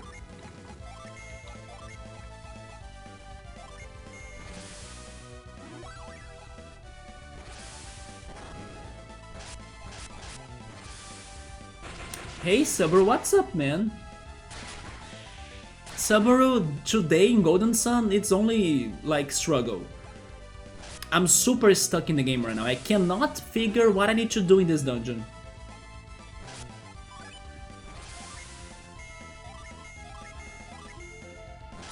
And as you can see, my party is also very beaten up by at least their PPs.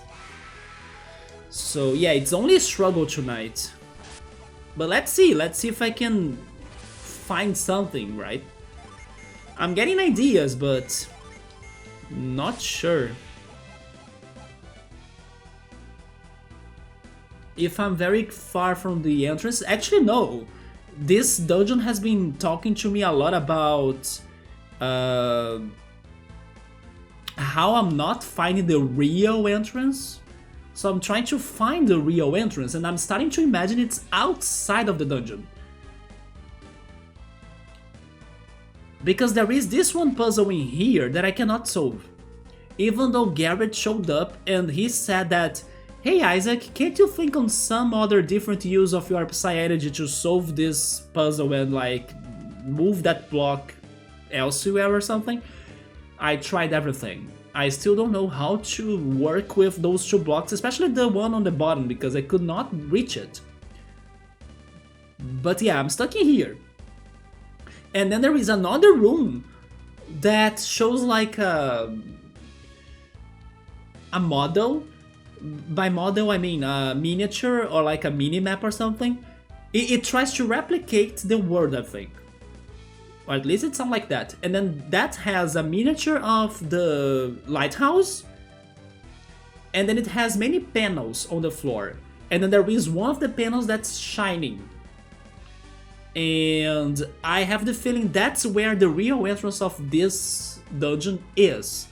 But I don't know where it is. I don't know if it is outside of the lighthouse and then I need to search for it in the map. That's how it felt. But at the same time, I kind of did explore a little bit the environments. And I did not see anything sus.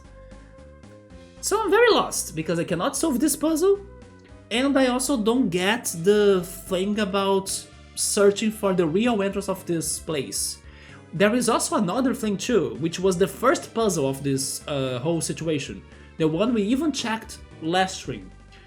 Once you enter this lighthouse, there is like a drawing on the wall, or some things that are marked there, and then you read it, and then it says that you should be using reveal to show you the real path too. Wait, could they be? Oh, wait a minute. Oh my god, wait, maybe now I got an idea. Maybe if I connect this information with the other information of like, maybe the entrance is outside of this dungeon, the reason why I could not see it myself when I was exploring is because I was not using review in the overworld. Okay, now I think I need to go to the overworld and use reveal somewhere that I think where is the spot, right? The X marks the spot.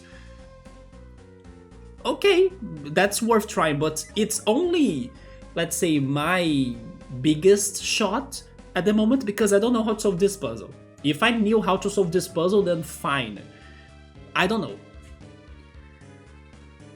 know. So we're saying, if I leave this dungeon, I will heal myself a little. Yeah, the enemies in here, they have been rough though. By like walking in the overworld and then getting more PPs, right? Yeah. I'm sad that I'm far from the cities though, or like a place to rest. It is possible that it is outside. I'm starting to think it is outside and I need to use reveal to find a spot. But then there is also this puzzle. I don't know what to do in here, even though Garrett showed up himself and he talked to me about what I should be doing. He said, oh, you should try Psy Energy in a different way. But I tried everything, I couldn't find it. For like this almost, or these hours, wait, these almost 2 hours, there we go. But I'm thinking that I now should go to the overworld, use review outside, and see if I can find something. So we're saying, by the way this is looking like, this could have been a shortcut. You know what? Maybe? I wouldn't say that the way Ultros has been eating chocolate and oranges is common. I'm pretty sure. You know something else for us to try, Ultros, because I don't think I have tried that? Chocolate and guava paste. Yes, I think I haven't tried chocolate and guava paste.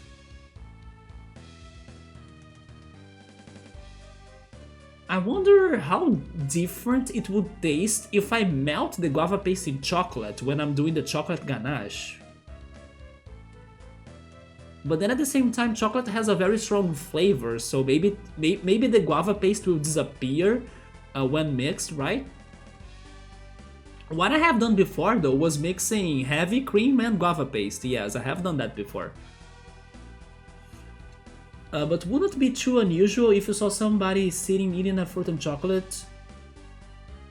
Honestly, it still sounds unusual to me. I would say that the fruit that combines the most with chocolate here in Brazil is banana. There are chocolate banana croissants, chocolate banana pizza. There is also banana dulce de leche combinations, because the banana breaks the sweet of the dulce de leche, right? Yeah, I would say banana, but other than maybe grapes. Okay, grapes. When you have like fondue, right? Hopefully I'm pronouncing that correctly. Fondue, which is like that one chocolate, I don't know, in a pot that you kind of dip some random things, even grapes. Or what else do you dip there though? You have many dips, right? Or like fruits and other things to be dipping into the chocolate. Yeah, grapes is also one of those, so I would say grapes and banana. Besides those two, not sure what else. Oh, never mind, good call, strawberries. I forgot about strawberries, yes. Completely forgot about strawberries, you are right. Chocolate strawberries are also very popular here, or common. Some are saying maybe if I move one rock, the other one would also move. No, I thought about that too, but look at that. And then even if I move it back, the other rock is still stuck there.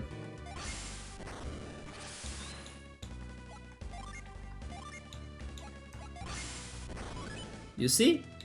That's not it. I can be wrong. Maybe I should have paid more attention to when Garrett showed up and talked to me. But I have the feeling he kinda made me think about stacking those blocks. So basically, I thought that he wanted me to drop one block on top of the other. But then I couldn't move the block on the bottom though. And also this one block here where I am at is limited by the markers on the floor. You see those markers by those tiny rocks? Yeah, they limit my movement, so not sure what to do. Let me check the pictures. Oh yeah, Ultros, you are right, man. That looks very good. The strawberries and chocolate. We always use this at a place I work, literally just a curtain of melted chocolate and a bunch of different things to dip into it. Yeah, that sounds like fondue, right? Or fondue? Not sure how to speak French. We usually had strawberries, banana, pineapples as well? Pineapple and chocolate. Interesting. Then some pretzels and cubed vanilla cake. Pineapples, you know what? That sounds very good. I never tried that. Pineapple is a fruit that goes very well in desserts, so my favorite dessert is a pineapple dessert. It's like the Christmas time cold pineapple dessert my family cooks, right? Which is pretty much a caramelized pineapple with cream on top of it. And then it gets cold, of course, if you leave it in the fridge. But with chocolate, I never thought about that.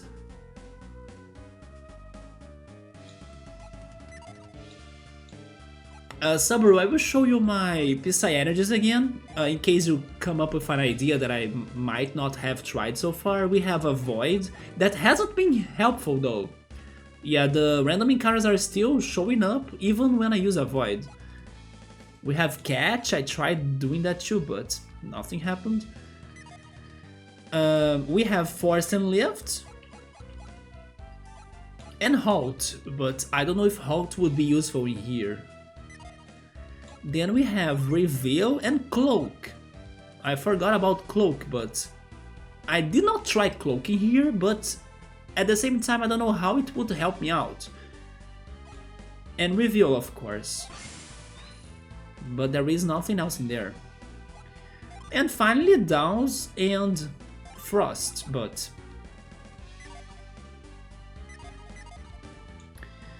yeah, I have been stuck in here for the entire stream basically.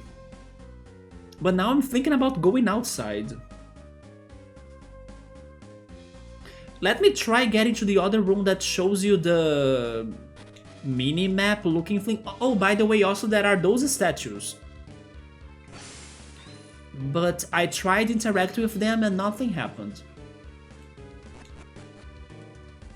But yeah, the other room that I was saying that made me suspect that there is something happening outside of this lighthouse is the one that I'm climbing right now. I will show you that room. I tried lifting the stone, I couldn't, yeah. So we're saying that maybe I need to connect those stones with like something, like an energy source.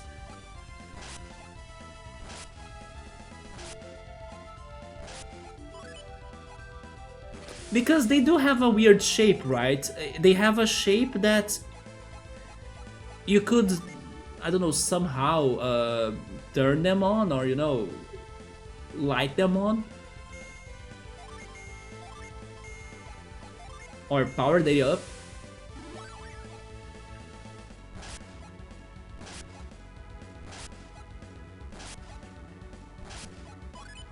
But I don't know. This is the second puzzle that gets me so stuck in this game. Yeah, you can imagine those stones looking brighter thanks to some sort of energy, right? Thanks to their design. Pineapple is good that way. I do want to try it. You know something that I have tried that I loved at Ultras? Here in Brazil there are some coconut candies or coconut hard candies. Maybe that's the best way for me to describe that. And there is this one that gets pineapple pieces inside of the hard candies. It is so good. Coconut and pineapple is a very good combination. Should I heal? I will heal.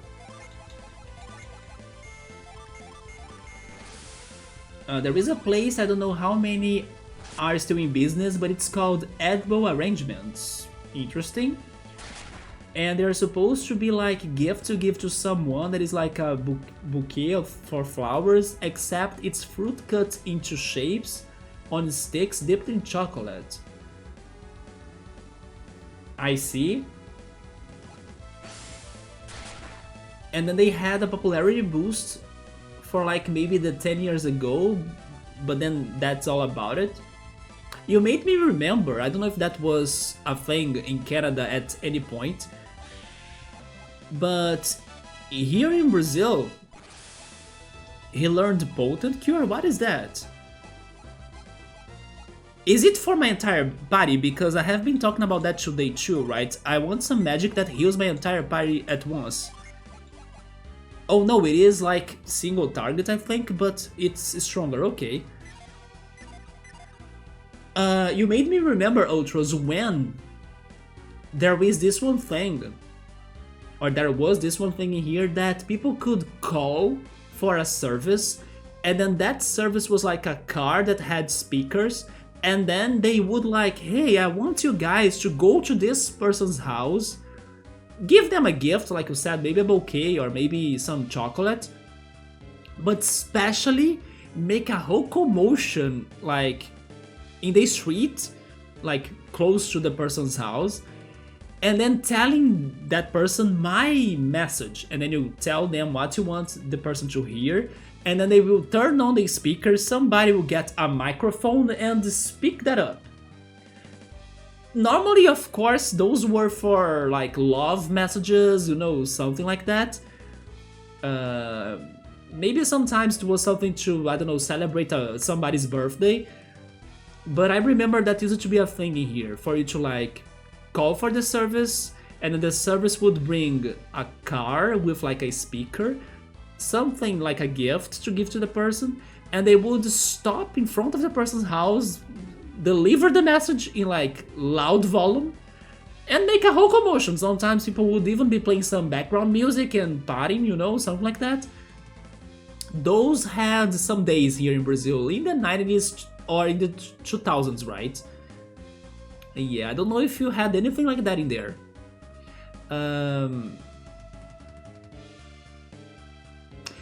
Translating the Portuguese word for that, it would be something like...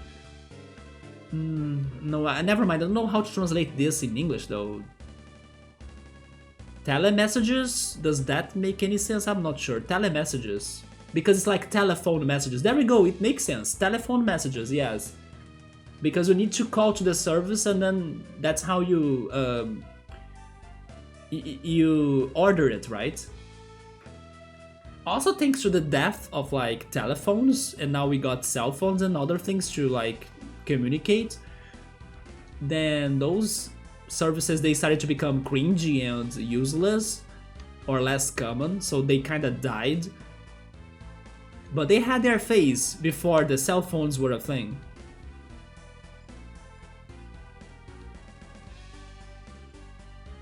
Okay, that looks very delicious.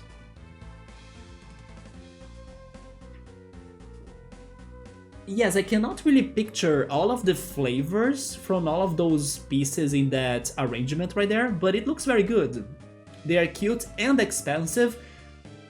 Gotta tell you that one dessert that I will never understand why people praise it so much, and it is freaking expensive, if not the most expensive, is macarons.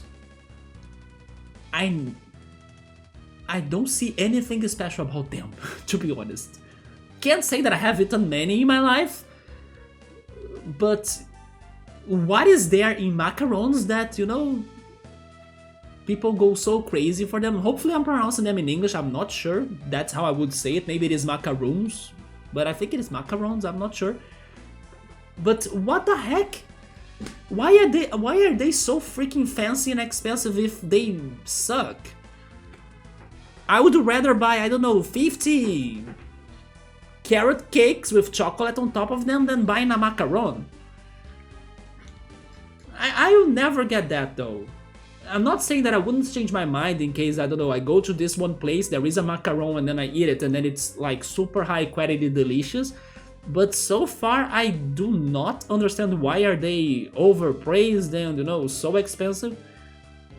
Yeah, that's the dessert or snack that I think it's the craziest shit in my opinion. A small one is 90 bucks, dude? Yeah, in here the airplane message on the big banner ribbon is a thing sorta like that. There is an airplane message service, man? They're overrated, I know, right? The macarons? It's just hard to make it look very nice, that's all. Yes, I have heard it is a nightmare for you to cook one, right? Use it to make them in school, I imagined. You remember yours was like very good for a first try, but not perfect? Oh man, I have told you about Bordeaux canals. That sounds a little bit familiar, but I forgot what they were. Bordeaux canals, right? Totally, they sound like they will have cinnamon. Because the word canals sounds very close to canela, and canela is cinnamon in Portuguese. So I'm guessing that's cinnamon something. Isn't it? They are a pastry type thing. Let me Google that. Bordeaux canals. Yep, it looks like they might have... No, they don't. They don't have cinnamon. Interesting.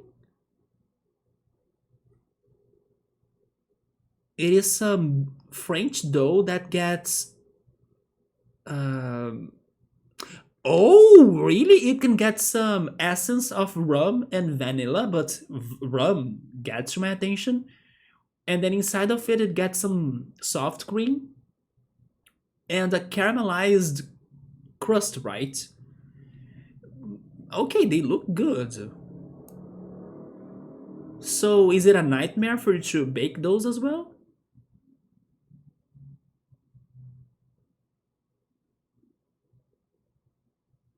I'm kind of surprised it doesn't have cinnamon though. Or at least it's not like one of the main ingredients. I was going to say something else, but I forgot. Oh yes, it's like a fun fact, right? I got to know that you have, or we have now, the Nintendo World Park, right? Super Nintendo Park or something, in Japan for some years already. And then in there they have a Mario themed restaurant, right? But Japanese, they are very delicate in their desserts, right? Just like these hard to bake and hard to cook desserts we are talking here in the chat right now, like the macarons and now the Bordeaux canals. Yeah, Japanese desserts are very tricky and complicated and complex and everything. So in their Nintendo World Park, they also had some complicated and hard to perform desserts. For example, you could order a somewhat miniature of Princess Peach's cake that actually looked beautiful and full of details. In case you go to Nintendo World Park in Japan. On the other hand, last year, I'm pretty sure it was last year, but maybe it was like in the beginning of January this year, but recently, the US also has opened their Hollywood, if I'm not mistaken, Nintendo World Park. But for the restaurant, for the Nintendo themed restaurant in this park in the US, they decided to not go for that perfection in their dishes, right? Especially the one Princess Peach cake. So it's so funny for you to compare how it looks in the one in Japan versus the one in the US, because the one in the US is just like a round cake with cream on top of it. And then they, tag a Princess Peach picture on it, right? So, yep, that's a fun fact for you, how different the dishes look between the two countries. The person that gave me that information said that he would try them both happily. I agree with him. Like, it's still somewhat fun to, have some Nintendo-based referenced dish. But the one in Japan kicks ass. At least aesthetically speaking, right? The looks of it look much better than the one in the US. Just a fun fact for you all. And they were very good, the Bordeaux canals. Let me go back a little. They are a pastry type thing that you tried in Nova Scotia at a farmer's market, and they were very pricey, but then you learned why and understood it. They have to be baked in a very certain copper mold, and one of the molds is like $40. So if you want to cook a dozen at a time, you need to invest a lot first, okay. But they are very good. It's like a custard with some flour cooked in 3 different temperatures, starting with a very high in a copper mold. So very high temperature in the beginning, right? They were vanilla flavored. The Wikipedia told me that they could be rum as well. Honestly, I think it would work, right? And you can also line the mold with beeswax. That gets mold, man? And then the outside is like a crunchy sugary shield, and the inside is super soft but chewy. The texture is so unique. You can't really describe, it's really a texture for dessert more than flavor. Oh, those are the copper ones, I see. I love how it says made in France, right? Totally. That's like over $100 to buy, just for the freaking tiny copper shapes, right, or forms. And then there are tin and silicone versions that are trays you can buy for cheaper, for sure. People say that they work so they will do the job, but you can't really replicate copper because the heat transfer will work differently, yes. Then the lady explained the whole process of making them. They are pricey for 2 of them, but it made sense after. They are very good with coffee, I can imagine that. Oh, it's not mold like mold from going bad? Yes, that's what I was thinking. You mean the pan it's cooked in. There is a pan called mold? Wait a second. Oh, really? That's called mold?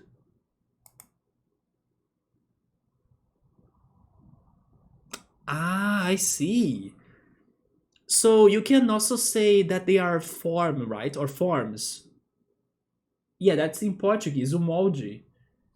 Interesting, but you can also say forms, right? Or maybe form pan or something.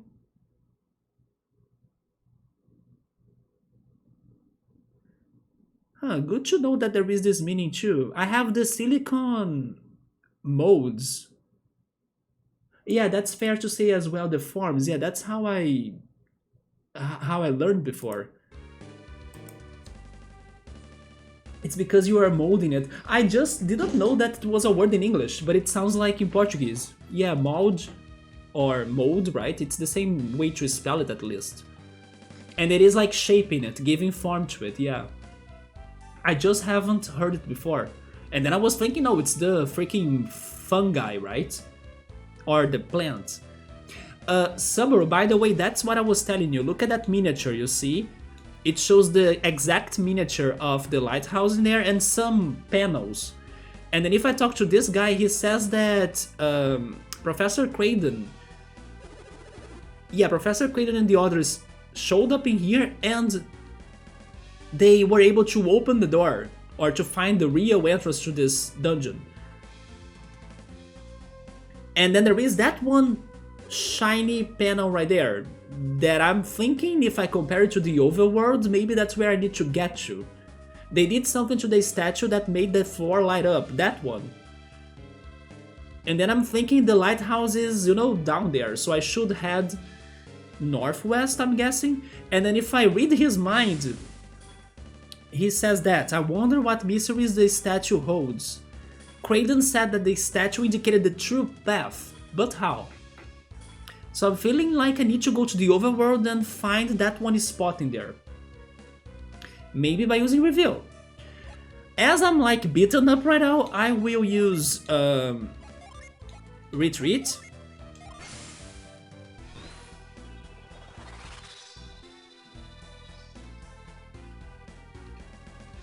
But before really leaving this place, I will show you also the other part of this puzzle that I'm like struggling.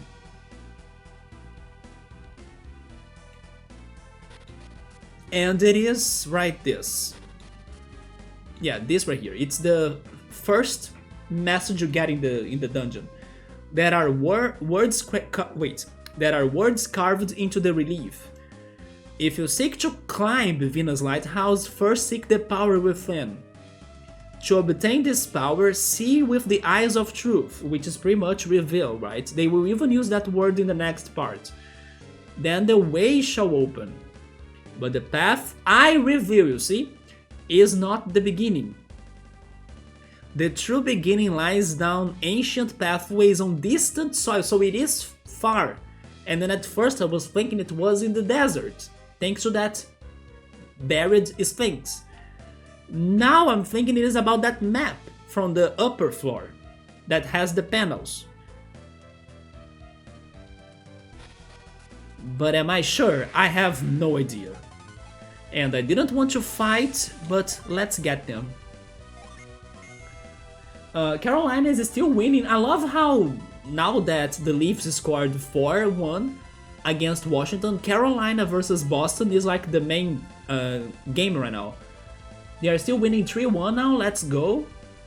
The game is in the third period. The Leafs are looking to win, I think they got it by this point. And Boston is looking like to lose. Bringing Leafs a little bit closer to that distant first place. Yeah, like to buy one of those would cost 120 real. One of those? Okay. Yeah, then that sucks, right? But as you were saying, they are freaking amazing, delicious. But they are too fancy for Brazilians, right? The masses would not buy those. Only the elite, of course. Do you know, Ultras, why are macarons that expensive though? I understand it is like a complicated process to cook them, but is there any catch? Just like the Bordeaux canals have? Like, is there any catch on like, you gotta use a certain ingredient or you gotta get the molds as well? Or is it just because it is hard to make a perfect one? It's so dumb. Somebody saying it makes sense, I was just not sure about the path that I reveal. I think when he said the path that I reveal is the path that I'm in right now.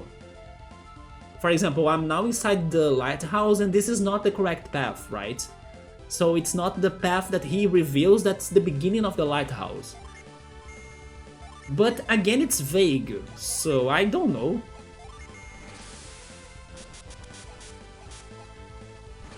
But the fact that he used reveal in there and also he said lens of truth, I think he wants me to use reveal somewhere. And now I wanna try using that in the overworld. So the ingredients are all easy to find, but we need the copper mode to be perfect and sell good ones. Wait, but then you are talking about the Bordeaux canals, right? I'm talking about the macarons. Do you also need copper modes to macarons? But actually I think I'm going to buy a cheaper mold tray like silicon or aluminum and make these with your friend when he visits. That's a good idea. I do have some silicon molds too, although I should be cooking more, right? Or baking more. Mother Gaia attack.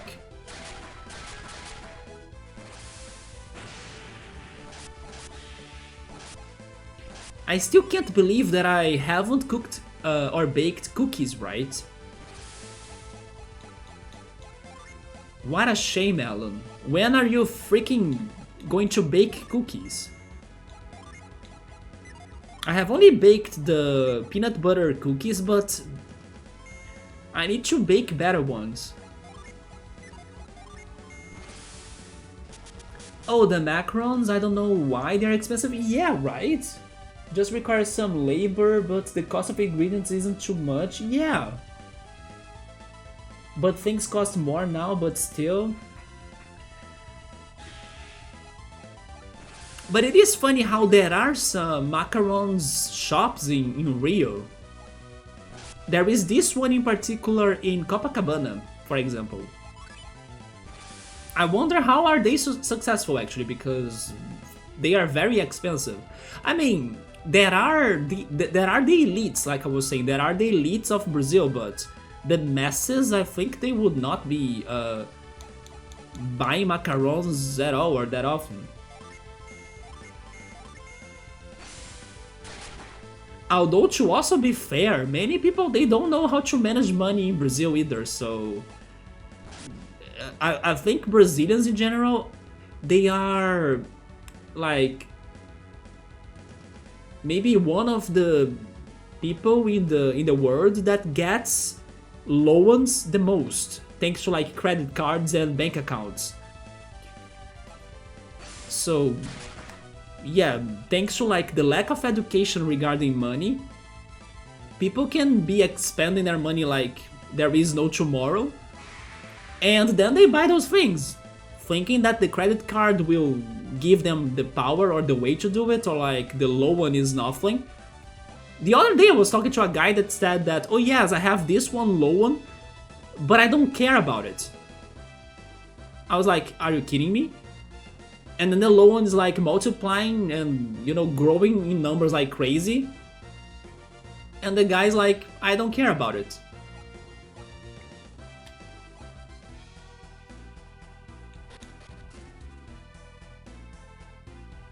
Wait, I was leaving, right? Yes, I need to leave now. There we go. So let's rethink about this puzzle. If we need to find those panels in the overworld, hopefully we can spot something by using reveal, right? But I don't have PPs.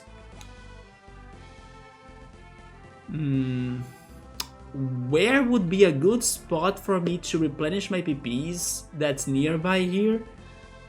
But at the same time, I wouldn't be facing many strong enemies.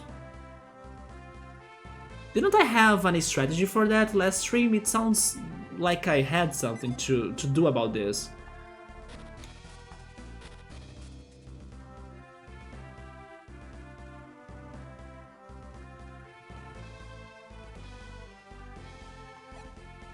Let me just throw a reveal in here. Psy Energy... Reveal. Nothing happened.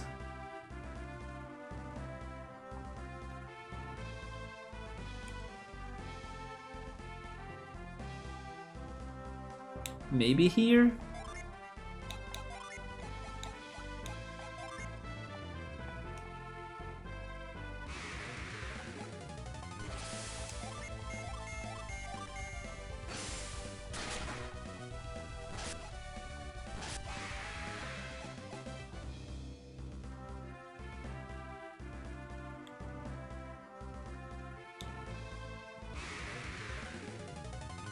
Okay, now I'm double guessing myself, right? Maybe it is not outside. Or if it is outside, then the overworld is too short for that model or pattern we saw in the dungeon. If only I could reach the city, right? Lalivero, then I would have more places to explore, but I don't know how to get there. Because I may need to use the ship. But IODM doesn't allow me to ride the ship. So I don't know what to do.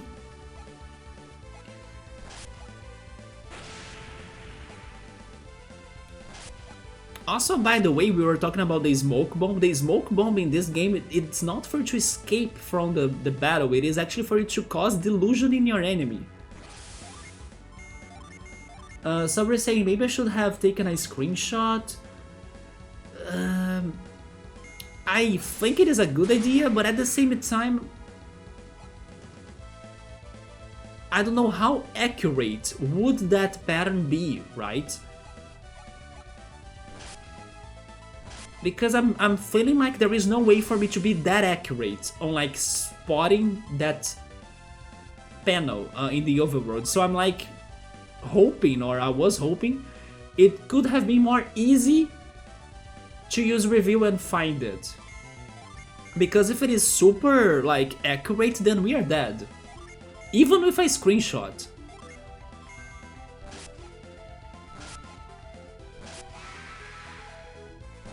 Oh, Ivan is dead.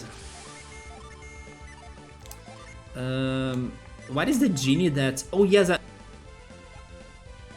oh, yeah, that's how I restore PPs. I forgot about it. I do have a genie that restores PPs, right? Somewhere.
I mean, maybe I don't, but at least if I just attack and use my genies to heal and everything, then I don't need to use my PPs in the battles.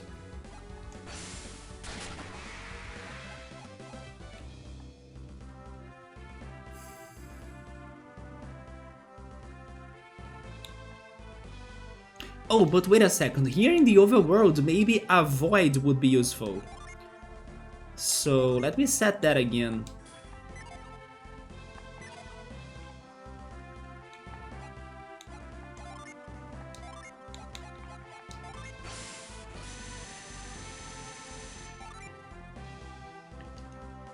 Okay. There is another exit too, right? You know what's funny too, Subaru? Today I was talking to those bodies on the floor and then no one was dying or disappearing, so that was also strange.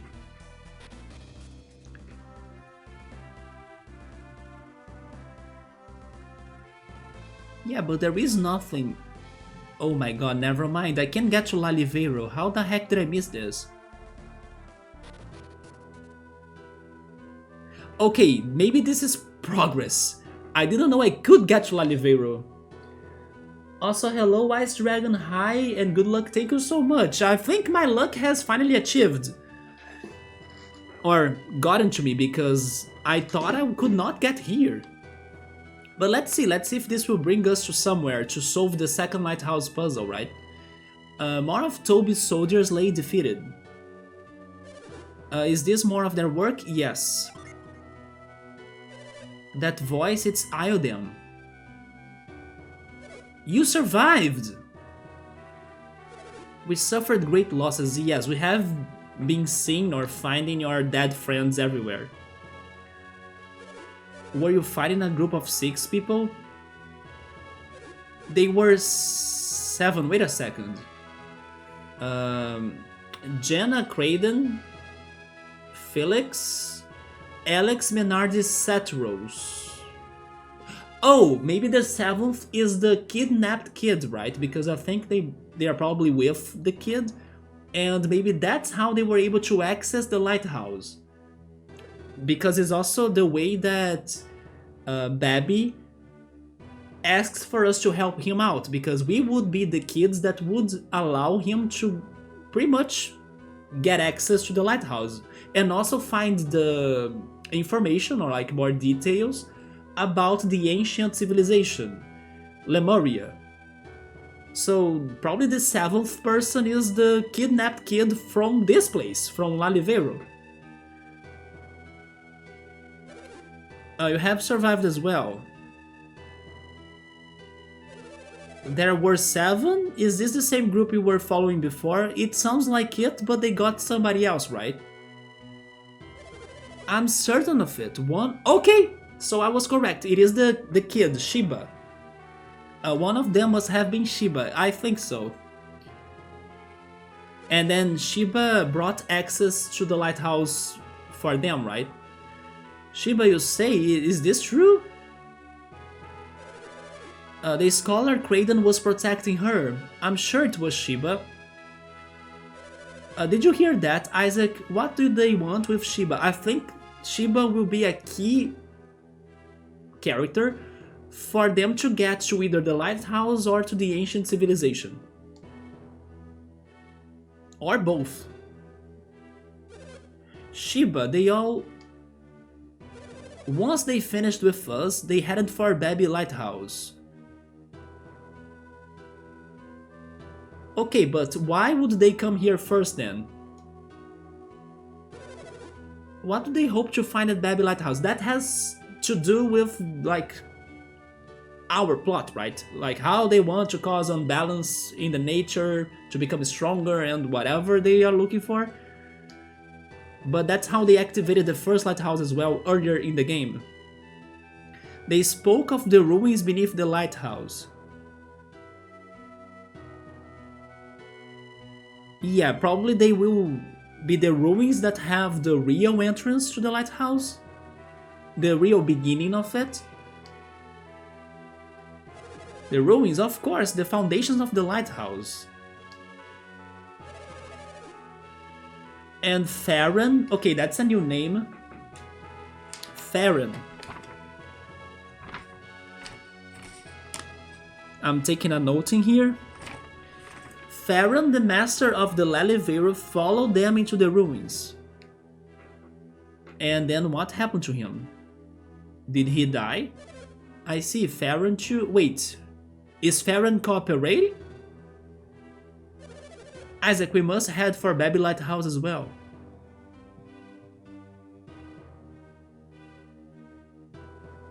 I mean, we were just there though, but I could not find the real entrance.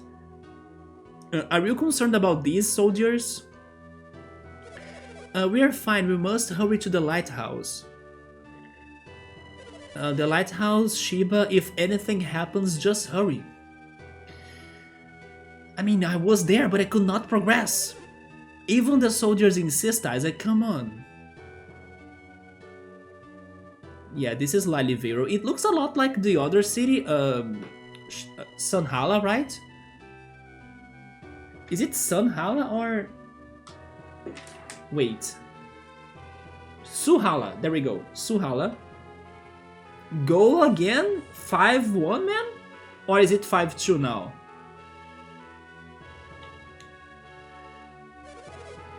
We were taken by surprise. But why? Why Shiba? Well, it's because they need kids to... Kids are necessary for anything in this game. To cause natural imbalance, to save the world, to destroy the world, to open doors.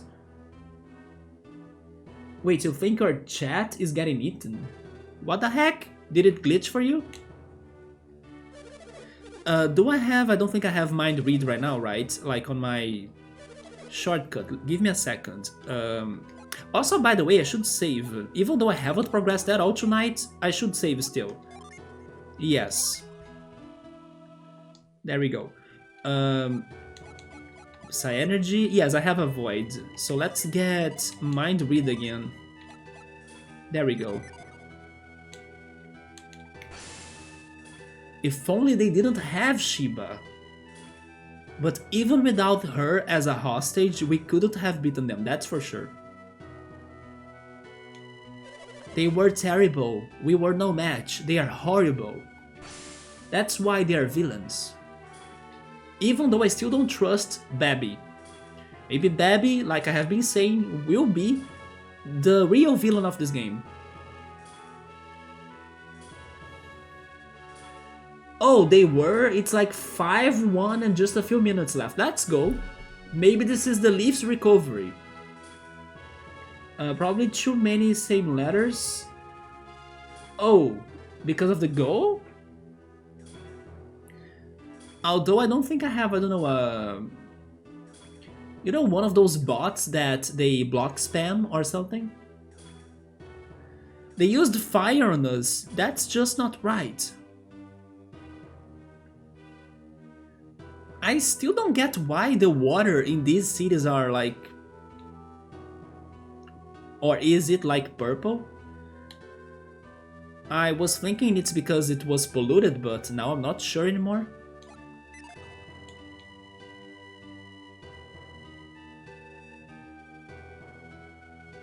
You sent it three times, and you were worried that it was just delayed and maybe it wouldn't come and it would come three at once.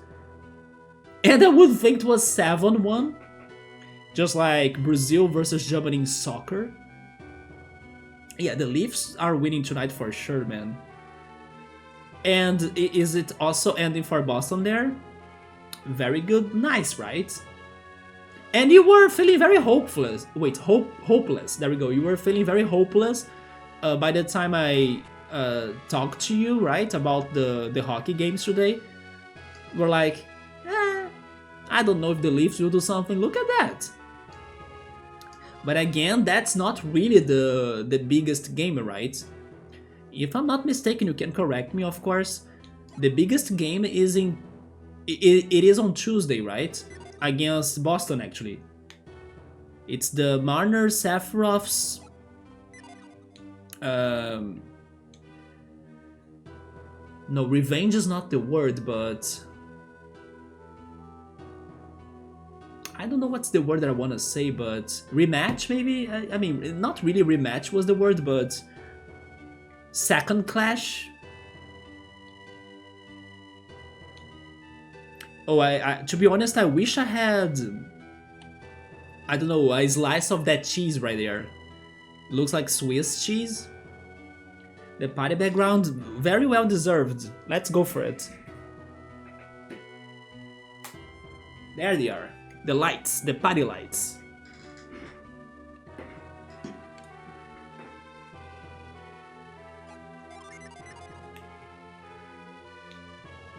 Let's see what they are cooking. She's frying freshwater fish from the river.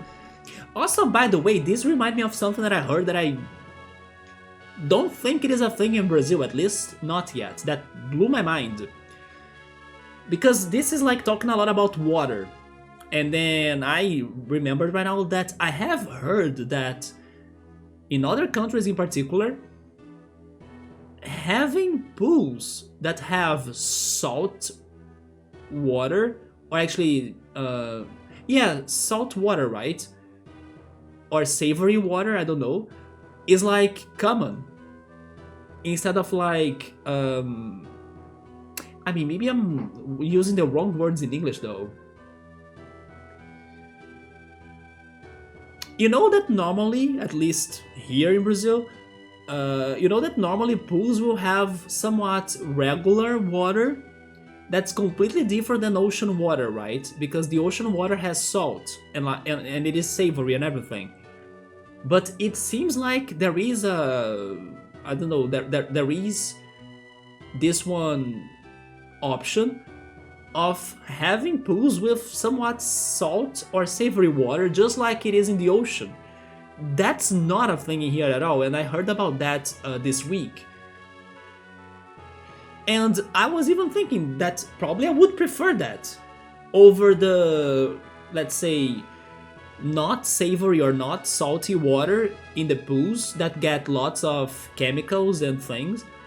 My friend today was even telling me that she made, or she has had some hair treatment that gave her some blonde hair, or she used some products, right, on her hair thanks to like a hairdresser or something, and she took a dive in a pool party, and that made her hair to turn green thanks to the presence of aluminum in the pool, right, or in the pool's water. So yes, I think I would prefer a savory water than those other water types in pools that are full of chemicals. And then my friend of course went to the salon and then they fixed her hair and stuff because it turned green. So yeah. Wait, Ice Dragon, you're not glad that Boston lost in here? Oh no, we have more rivals to Ultras. Yeah, Ultras is a Toronto Leafs fan. And we even have a, a somewhat inside joke on how Boston has the... It's like Marchand, right, the player? And then he's like a villain, an antagonist and everything in the competition, so we kinda say he's like a Sephiroth kind of villain, just like in Final Fantasy VII. While Ultra's team, the Toronto Leafs, they have Marner that's kinda like Cloud Strife. So we kinda talk about that in here a lot, right? Honestly speaking, I don't follow hockey or like those... I actually don't follow any sport in general. But Ultras likes to talk to me about hockey, and also Cool likes to talk to me about NFL. So I'm kind of getting some information and learning something from those sports from them. But yeah, now we have this recurrent joke about Boston's versus the Leafs. And yeah, for most parts I'm like cheering for the Leafs, right? Most common here is the chlorinated pool water. Yeah, that's the one. That's the one that's the most common here too. I have never heard of anything different than that, especially something that would be closer to the salt water or savory water in the ocean. And it smells like bleach. I don't like it. Me neither. I don't feel like bathing yourself in a pool is better than bathing yourself in an ocean. For example, I was super happy to get an ocean bathe again in my life after so many years today, right? Because it is not the same to me. Not saying that I hate it, of course, a pool party is also fun, especially if there is some sort of barbecue in there too, which, by the way, I don't know what's going on, but my neighbors have been super into barbecuing lately, because yesterday I smelled barbecue a lot and then I was craving it. Today the same happened once I returned home. Yeah, my neighbors are like into barbecuing mode, so I'm like, holy shit, I wish I had that too. But yes, I now wanna try this new, different water for pools. Sorry if I didn't know the correct way to say it, it's just like a copy of ocean water, I would say. Some people have, there we go. Some people have freshwater pools in there that require different filters and other chemicals, but just don't smell like anything at all, and it's like good fresh water. I see, so they are able to keep it clean, but not by using the chlorinated, right? The chlorinated products. Or actually chlorine, right? That's the pronunciation. And then some people have saltwater pools, but it's not common at all. Oh, okay, so it's not common in there either? Because that was the first time I have heard of such a thing. And then I was thinking it was more common in Canada, in the US, and I kinda still think it is more common in there than in here, but good to know it's also not very common in there. Oh my god, I just remembered something else though. I will change the topic completely, but it's something that pissed me off, and I also haven't heard before until this week. And it is kinda terrifying that it is a thing, right? But one of these days I was browsing Twitter and I heard about this one state in Brazil that had to come up with a law that prohibits people to do tattoos in their pets. So I was like, are you freaking kidding me? People are tattooing pets? Because yeah, that sounds wrong AF, you know? But indeed, in that topic on Twitter the other day, I saw pictures of dogs getting like shaved and tattooed. So I was also learning for the first time about this shit, even though now it's bad news, right? Because the salt pool water was kinda interesting, I wanna try it. But yes, I heard about that and that was terrifying to me. That some people want to tattoo their pets. I'm like, nope, that's not correct. And then this one state in Brazil had to kind of come up with a law to block it, right? Have you guys ever heard of such tragedy? Because I was mind blown that it was a thing. Or at least I hope it doesn't keep on becoming a thing, right? It doesn't keep on growing.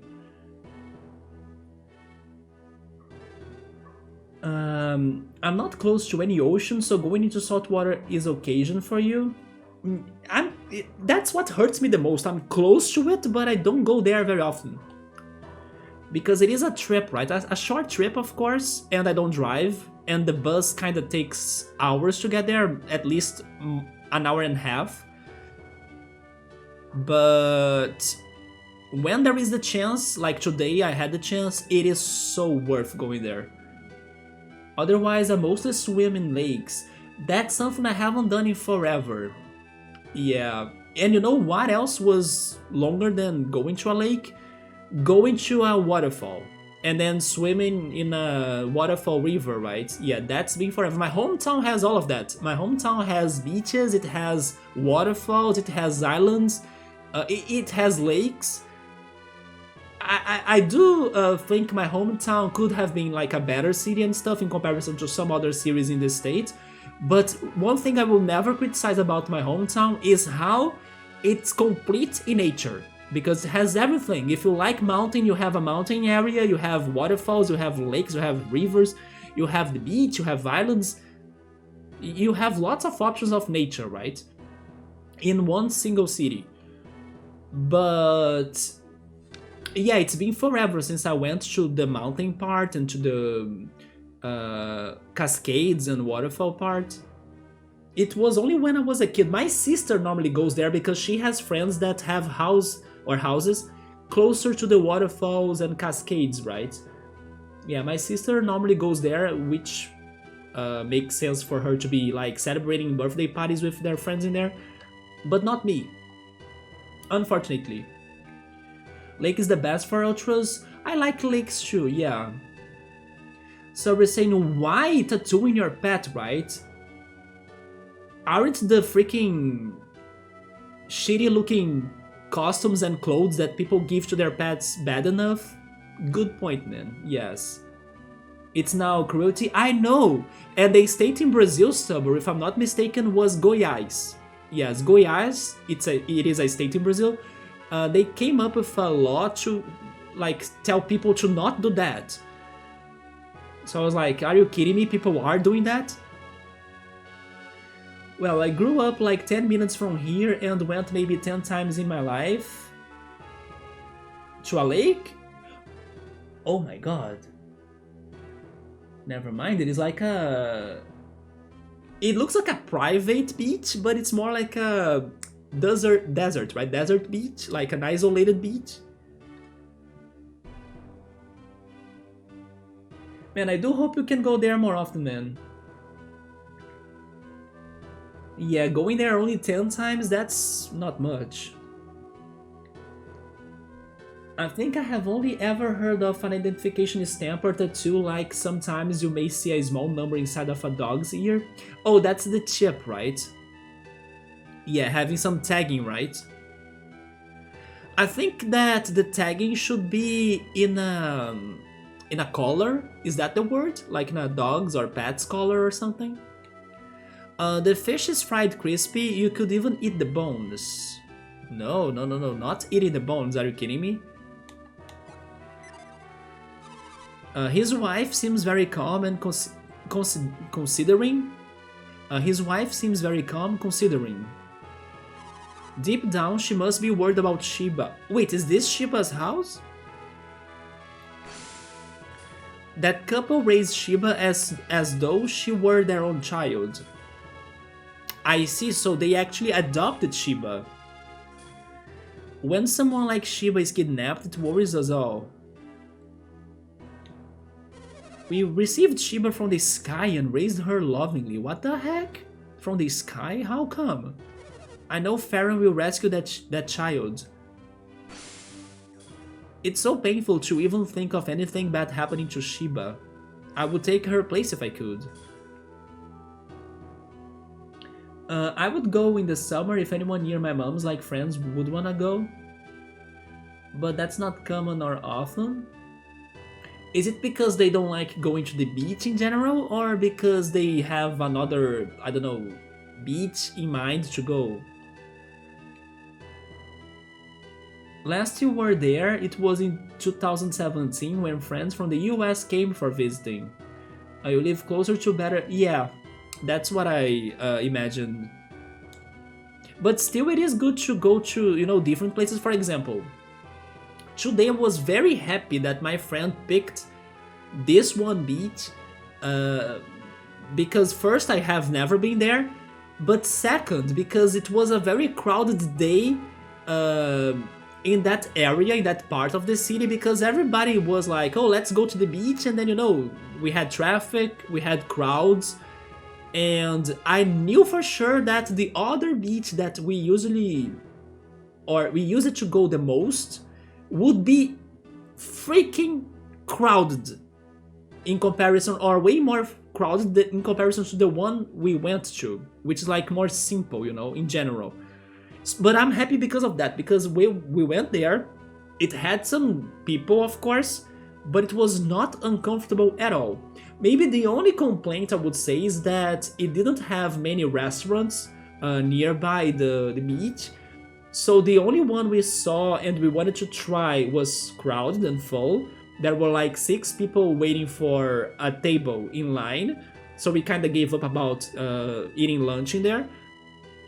But yeah, because we didn't go to the one beach we normally go to, even though it might be, let's say, with more things to do, it has the trails I was mentioning earlier today. You know, there is a lot of good things about that other place. I'm happy we went for a more peaceful place, because everyone was kinda outside enjoying the weekend and going to the beach, right? So sometimes it is better for you to avoid the crowds, basically, or avoid the popular. I just know that father will save my elder sister Shiba. I just wish someone would please rescue my sister Shiba.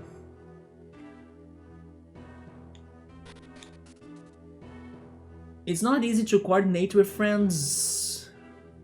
Yes. I don't know if this happens to you, Ultras, but sometimes when coordinating with friends gets like very slow going, and then it takes forever to happen or something. Sometimes I think that I understand it's sometimes because of life, you know, life reasons and like people getting busy or distracted and stuff. I understand that. But sometimes it compromises my friendship as well with the person. And there was even one friend that could have been there with us today, but because of this,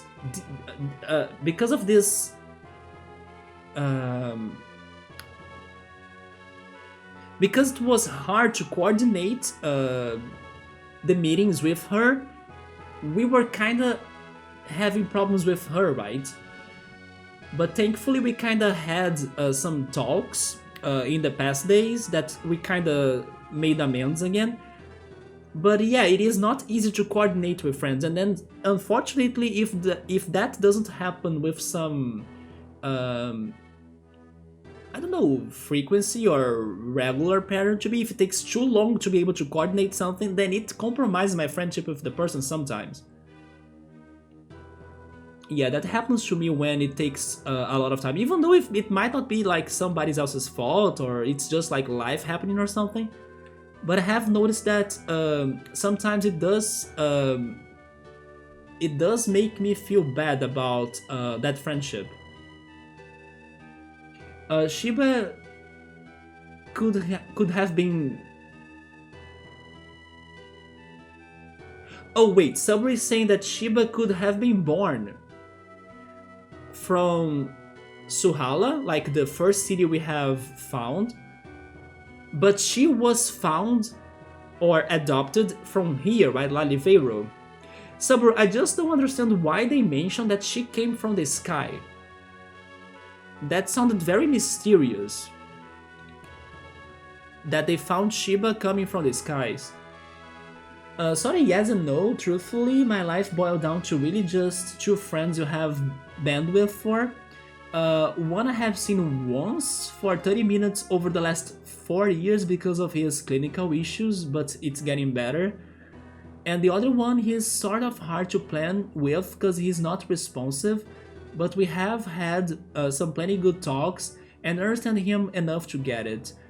Yeah, having the talks is very important to like correct those conflicts, right? About meeting with friends. I was talking about that towards this friend I have met today. About the third party, right? About the third friend that could have been with us, but it's been hard to coordinate plans with her. For two reasons in particular. First, because she's now dating, and she kind of changed a lot after she started dating. And second, because she moved to Rio, so she's kind of a little bit more far from us, right? But still, it feels like nothing was working out between us three. While last year, for example, I mean, not last year actually, because last year was still kind of. No, never mind. I'm thinking on 2022. No, 2022 was the year that we were very separated. Let's say then before the pandemic, right? While before the pandemic, we could coordinate plans with all of us together. So it was a weird change, you know, and if those changes they keep on going on the direction they were, our friendship could have been compromised, and I was feeling that. Also, my other friend was feeling that too. But we kind of had some talks in the past days, so the third friend could understand how we have been feeling about that, and then we are now seeing if she's going to do something about it. Because also we gotta accept or understand if like, oh yeah, but now I'm in a different moment in my life, so I gotta, I don't know, do things with my boyfriend, or like I gotta just hang out with my boyfriend's friends or like my other friend or stuff, and then I don't want to hang out with you guys anymore. We gotta also understand that if that's the case, but I don't think it is. It's just that we really lost contact with her, and then the situation got, you know, complicated. I have these older band musician people I hang out with a few times a year, but that's just a go for a coffee and talk like 5 convos at the same time. They would never ever be the type of friend to be like, hey, you wanna go chill at the beach all day? That's actually what happened to me today. Yeah, regarding friends that are like that you're saying, I can count as well, like 2 or 3. Totally, this one friend that invited me today, that's the, let's say, that's probably the best friend I have regarding that matter. Of like random and, not really just random, but like instant coming up of plans for us to hang out, you know? It was super like abrupt, and then I was like, let's go. Yeah, she is the best one I have regarding that matter.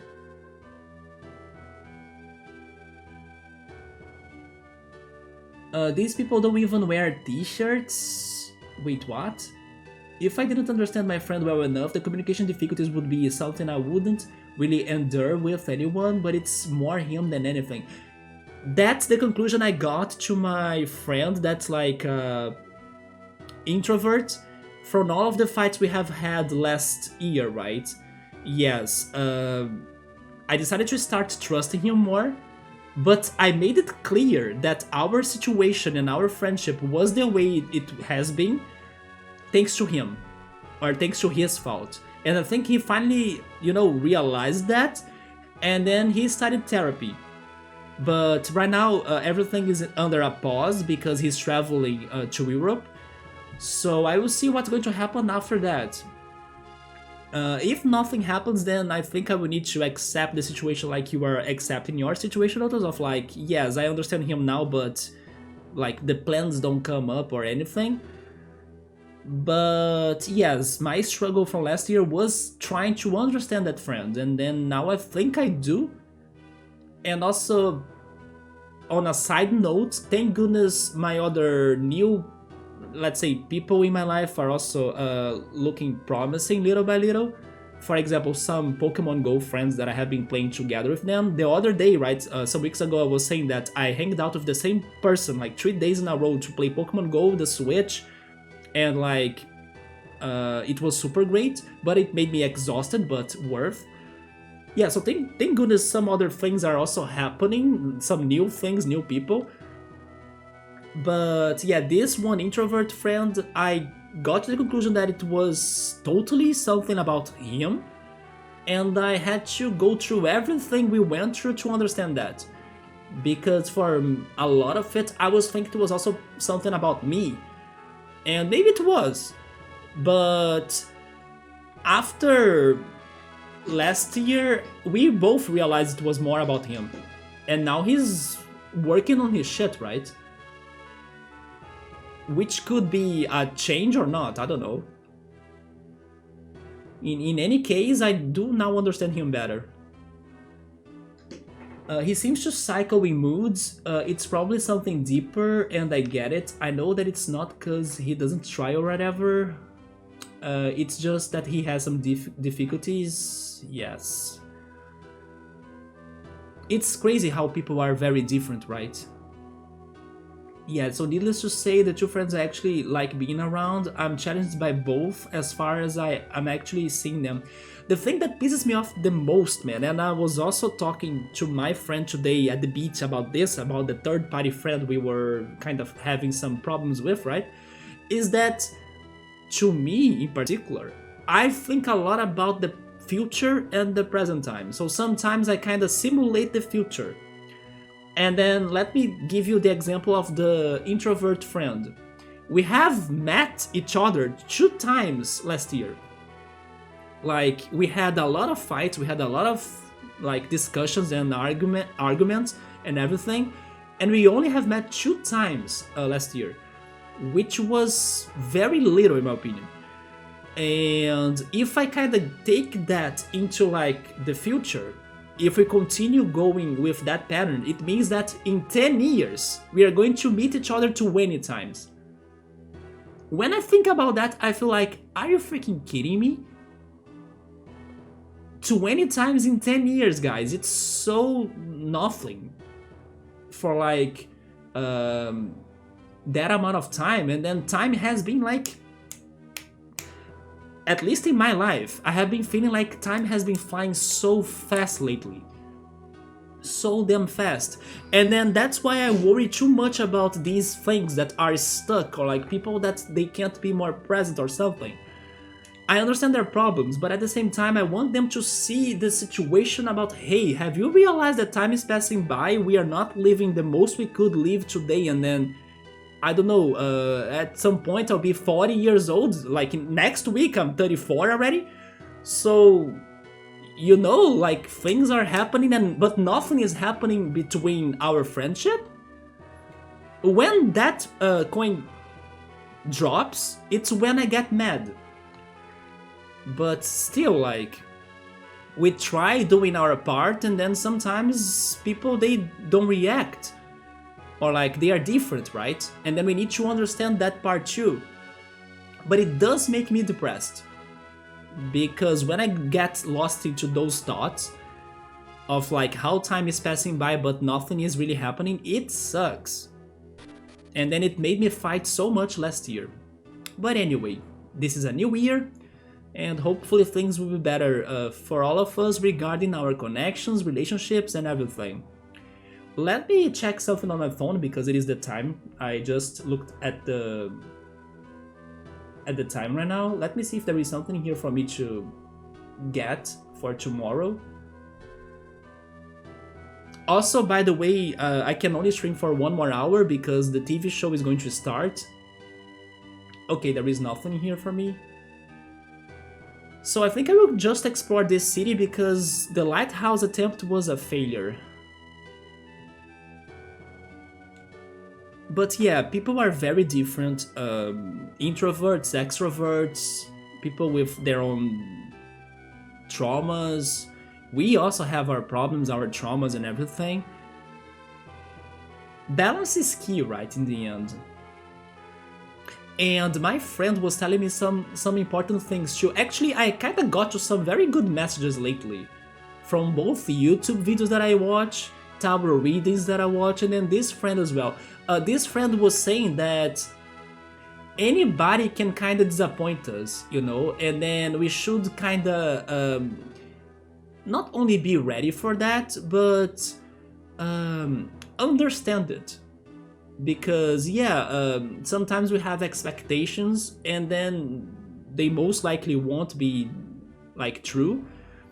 So we gotta be more open-minded to the disappointments of people in general, so we can have a somewhat, let's say, stable emotional roller coaster inside of us, or more understanding as well. And then in those moments that we get hurt or disappointed, we kind of should have a conversation, in case, of course, the person matters to you or something, because if it doesn't matter to you, then, you know, just let the person go or something.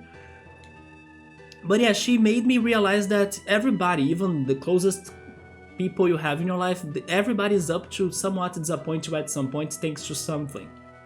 And you should just, you know, understand that in a better way. The other message that made me think a lot recently as well was how we should also lower our own importance to everything in general. Like, I'm not saying that you are worthless, or like I'm worthless, or we are all worthless, but what I'm saying is that sometimes we should realize that we are not as important as what we think we are, in general. Like, for example, if we, I don't know, how can I give a good example of what I'm trying to say though?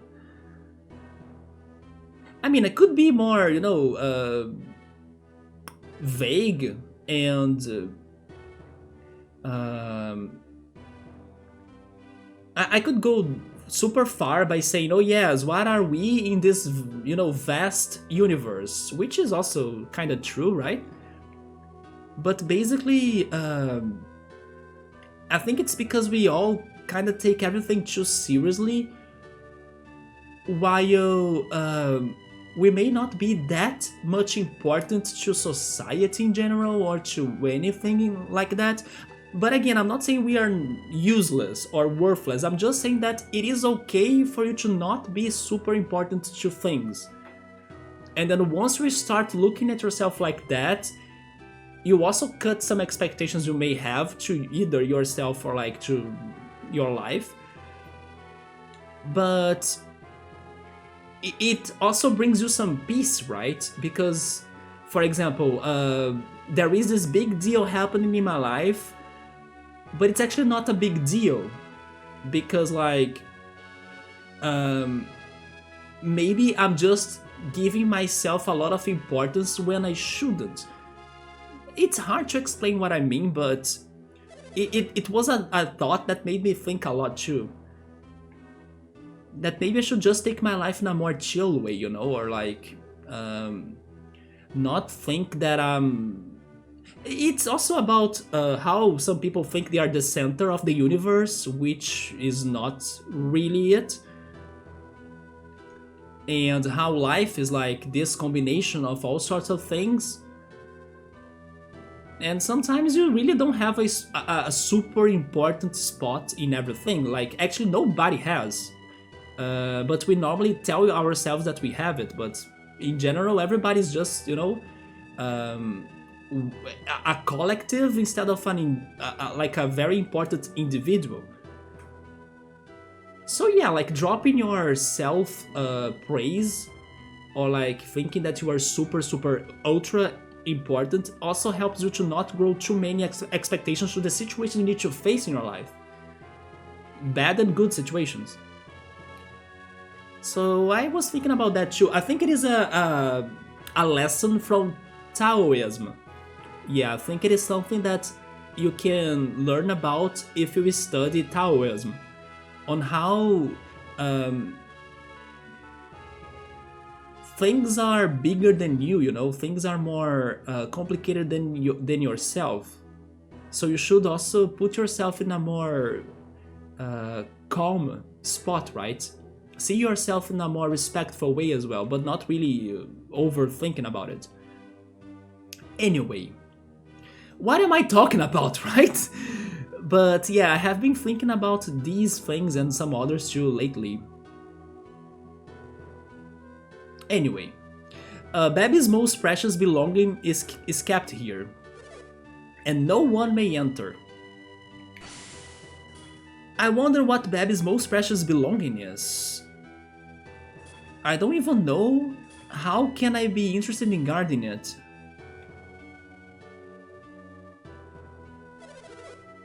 I wonder why is there a house in Lalivero that gets to Babi's most precious thing. It makes no sense to me since his city is Toby.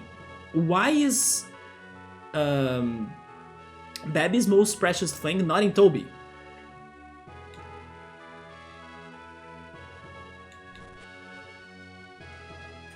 By the way, I finally found a neon, right?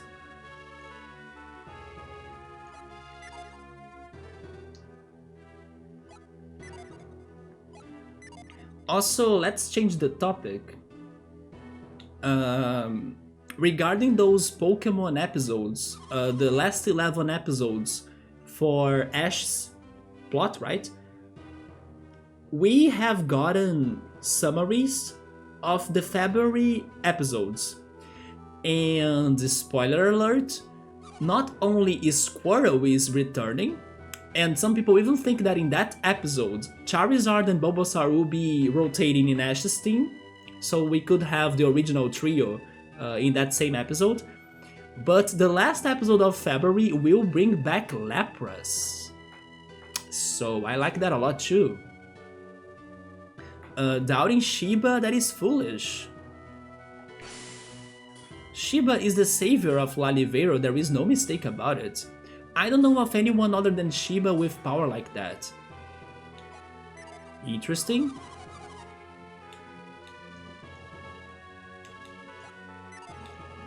Of course I have seen Shiba's power, it's incredible. How could one with such power ever be taken hostage? Shiba, if the power that you showed us is real, then please escape. If you don't, I might start to doubt that power of yours. They are really building up Shiba as a character, right? And sadly, she's just a kid. Isaac checked the stone pillar. Oh! That's actually a very good item. Can I use reveal? I can't move this, right?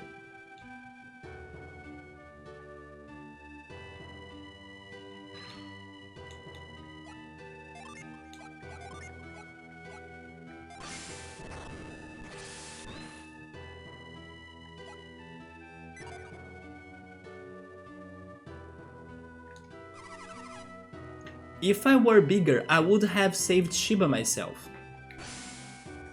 I tried to step in front of them to save her, but my heart was trembling. I couldn't stop them. She got the power. She got the power! Yeah. We just don't know which powers, right? No idea. Also, by the way, I just saw a genie right there.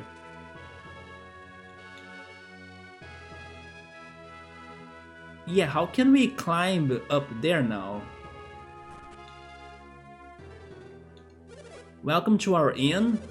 $100, I can stay, yeah. I can finally restore my peepees.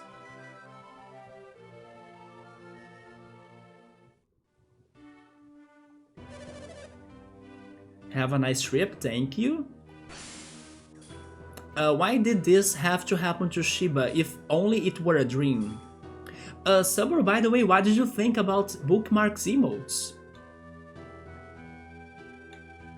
Were you surprised by any of them? Because there were some in there that I haven't told anybody, right? I kinda got to that idea, or those ideas, off stream. Now they are cooking rice made with grains from the area. I love how every time I check one of those ovens, they have a different dish, right? It looks so fluffy, it will go with any food. It should go with black beans. She said, "Oh, I'm sorry. I'm so worried about Shiba, I can't concentrate.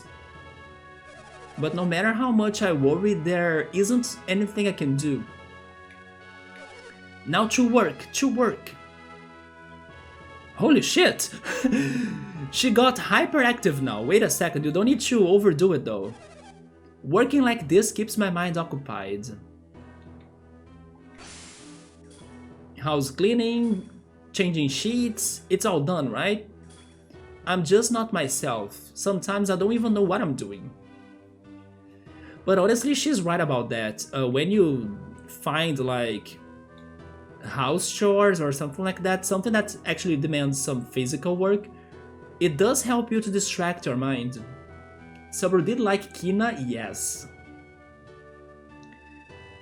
Kina was one of the first that she worked on. And I did like that she suggested going for the heart eyes, right? I think if Kina had the regular eyes, Kina wouldn't look that... it wouldn't look that charming, right? Or that impactful. It gives him more expression or charisma with the hearts. I don't know if you have noticed, but some of those emotes, if not actually all of them, actually, yeah, it was all of them. All of those emotes on Twitch, although some you can see that more easily and others you don't, but all of them, they were kinda cropped a little, so they could have a focus on their expressions. So basically, some of them got some cutting, right, or adjusting on their sizes. For example, the Oddish, you don't see the full model of the Oddish, you only see a focus on his face. Yeah, and it was because that way those emotes could have more personality, charisma, if we had those cropped zoom ins, right? For example, my emote, you don't see my full arms, or my hands even, but you can see more of my face, or my shirt, or my jersey. And I still kinda get the idea of like having my arms raised. So we decided to do that cropping for the emotes on Twitch in particular, but on Discord then you have the full model, right? Just so they could look better on Twitch.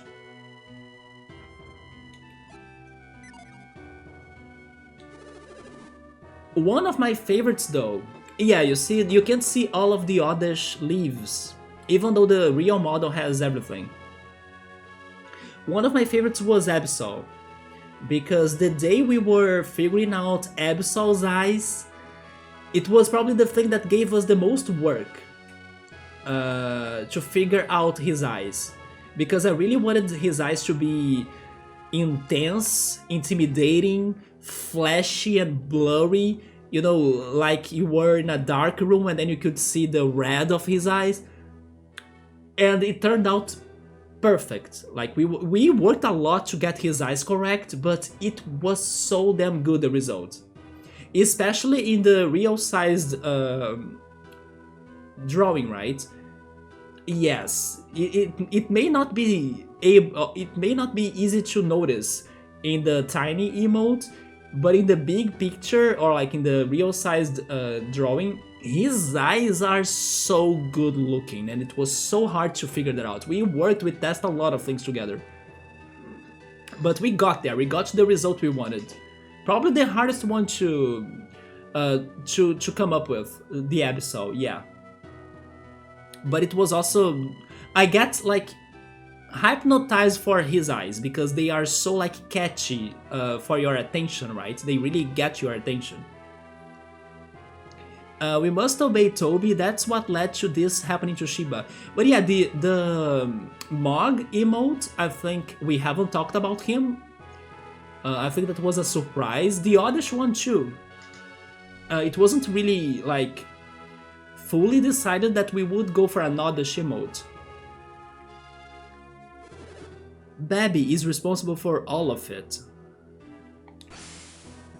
Once this incident is over, I hope Toby's soldiers all leave town. And I'm now finally starting to get hungry.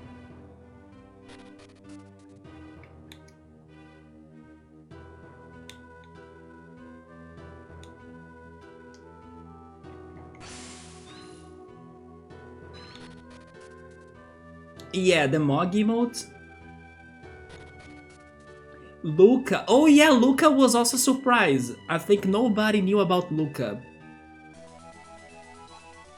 Starkey. Starkey is another one that when you see the big picture or the real size of him, he looks so good. The freaking helmet of Starkey, it's beautiful, like in the real picture. And then Narukami, yeah, Narukami Yu, we got the inspiration from Yugi, from Yu-Gi-Oh, right? There is a pose that Yugi Moto always does in Yu-Gi-Oh that's like that, but instead of it, it's with the Persona card. And of course Yu Narukami.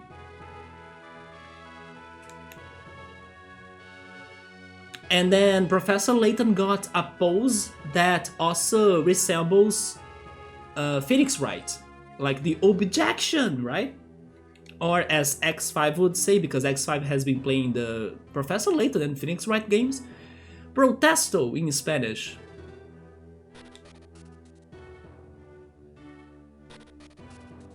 So, as I suspected, I cannot climb to the roof and get that genie. At least not from the inside of this place. Wait a minute, reveal! Maybe there is something from the outside that I'm not seeing?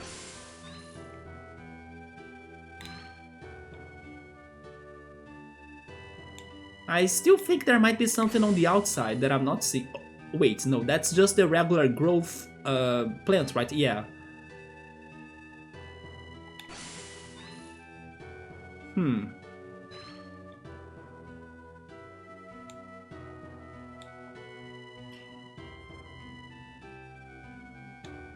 There is also a vine in here, right?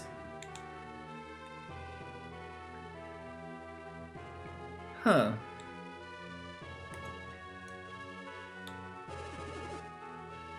Also, by the way, I think I haven't mentioned this, but I was picturing this city to look completely different than how it really looks. This looks a lot like Suhala, but I was thinking it would look more lively, less desert-like, maybe more like an oasis or something. But no, it is straight up Suhala again, right? This all happened because Toby took Shiba away from us. We never should have let Toby take Shiba away from us.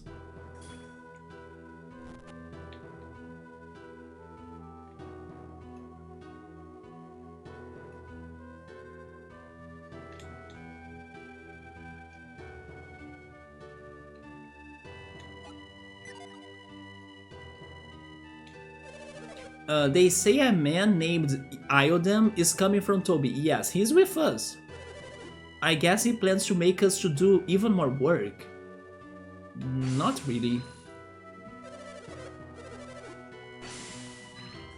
When Niodem gets here, he's going to have some explaining to do.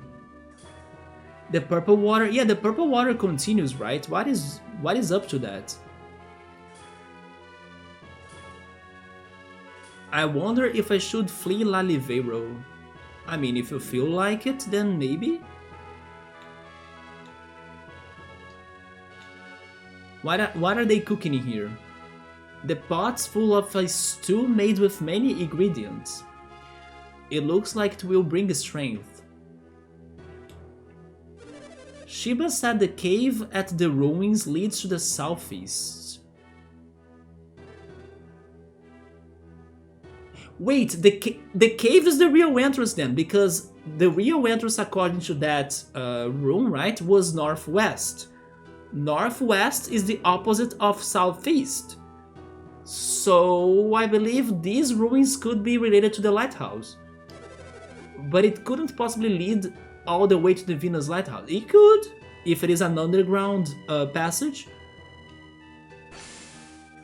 I wonder how Shiba knew about the caves at the ruins. Her visions, they can't be true. Her visions? What did she see?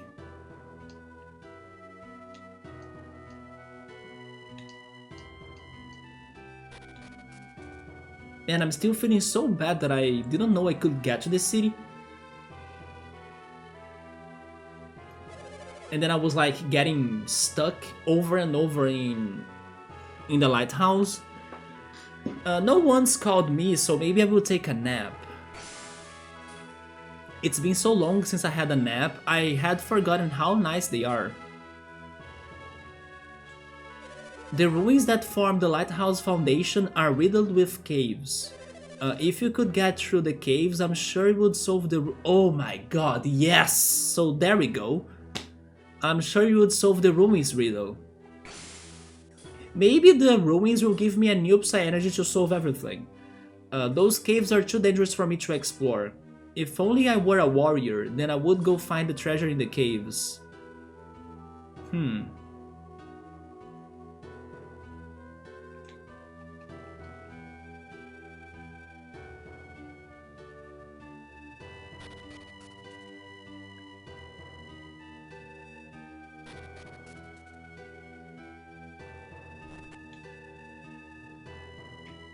I'm guessing this is an item shop.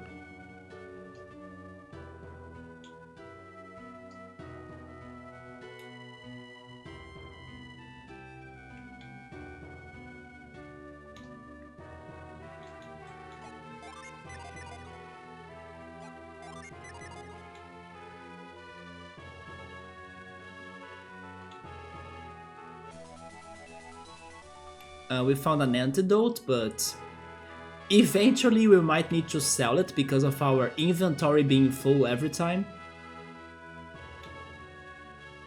So I don't even celebrate that much when I found those secrets. Although the Psy Energy stone was very good. Welcome, we just have the gear you need. No, I don't need to buy anything, but I could sell the antidote, like I was saying.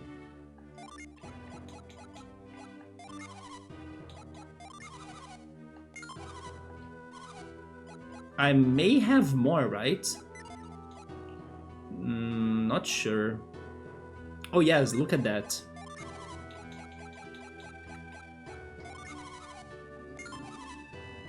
I hope I'm not jinxing myself. Imagine if by the time I get to this Lighthouse's boss, or even the Ruins boss, then it's going to have poisoning mechanics. And then I'm like, oh no, I sold all of my antidotes. I hope I'm not jinxing myself by doing that, right? But for me to have more inventory space, I decided to do it. Those are game tokens, right? Yeah, lucky medals. I should... Oh, never mind. I was thinking that maybe Ivan had a couple game medals, but he doesn't. So yeah, it's okay if Isaac has them.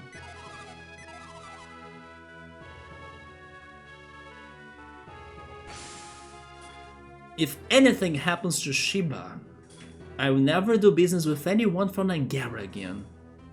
I do like how this whole city is like concerned about Shiba. That's very good to see.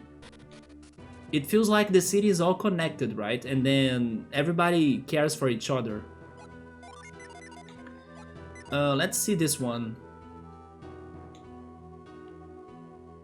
Subber is saying that maybe this... Oh, the water of this place is poisonous, and then I should not have sold my antidotes. I know, right? It looks very deadly, but... Nobody has brought up anything about it though. About the quality of this water. If it is that... not edible, right? Drinkable.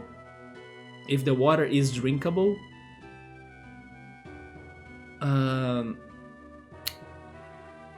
Or potable. I think it is potable. There we go. Potable water.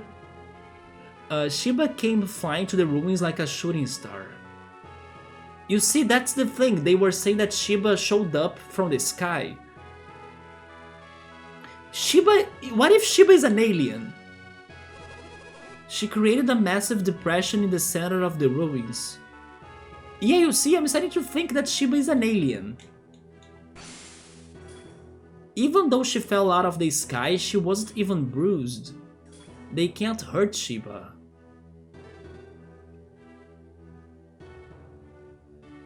How long has it been since she fell from the sky? I have no idea.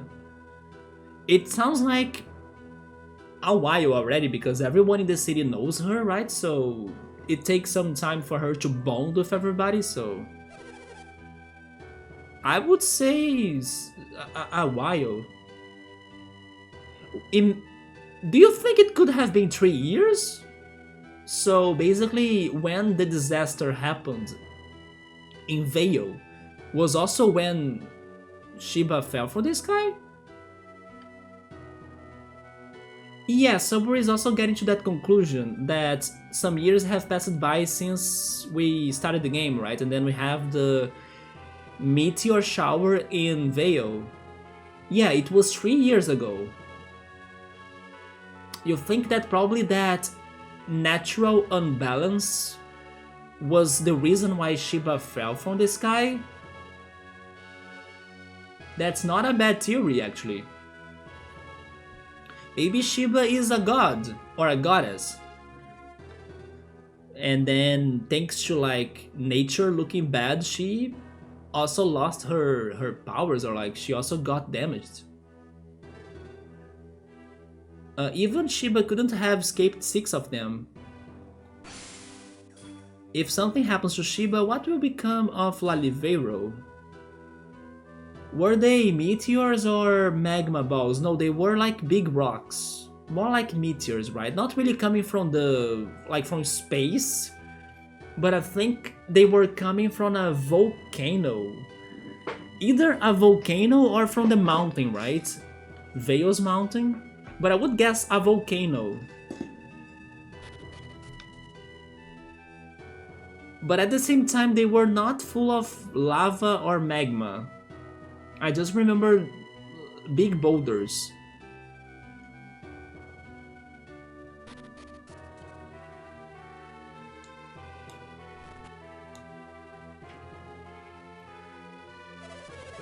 Babi isn't building a lighthouse, it's a tower. Maybe he is trying to elevate himself to the level of the god. You see, maybe Shiba is a goddess. I bet Babi's tower will be struck down, or will be struck down.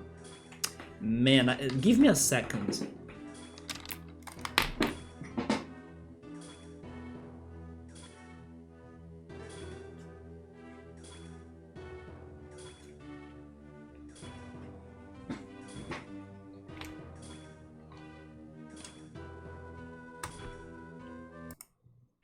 So what this character is saying right now in the game, and kinda betting, right, that will happen to Babi's tower, is one of the most scary or like terrifying to many people or most people card in tarot. What he wants is the tower card. He wants the tower to get struck down. And actually, this card is basically everything he said. He was saying that Babi wants to reach the god's level, right? But actually, in the tower card, the tower gets hit by a lightning sent by the gods, because this card, like, I'm not a pro in tarot, right? But what I get from this card is that it means that something external, just like, I don't know, let's say the gods' influences, will cause a rupture in the things that you think that are real, or like in the things that you think that have a structure in your life but they don't. So basically it's like the external showing you that what you thought was like permanent or like stable and everything is actually not, because the tower doesn't stand still after reality or the truth hits it.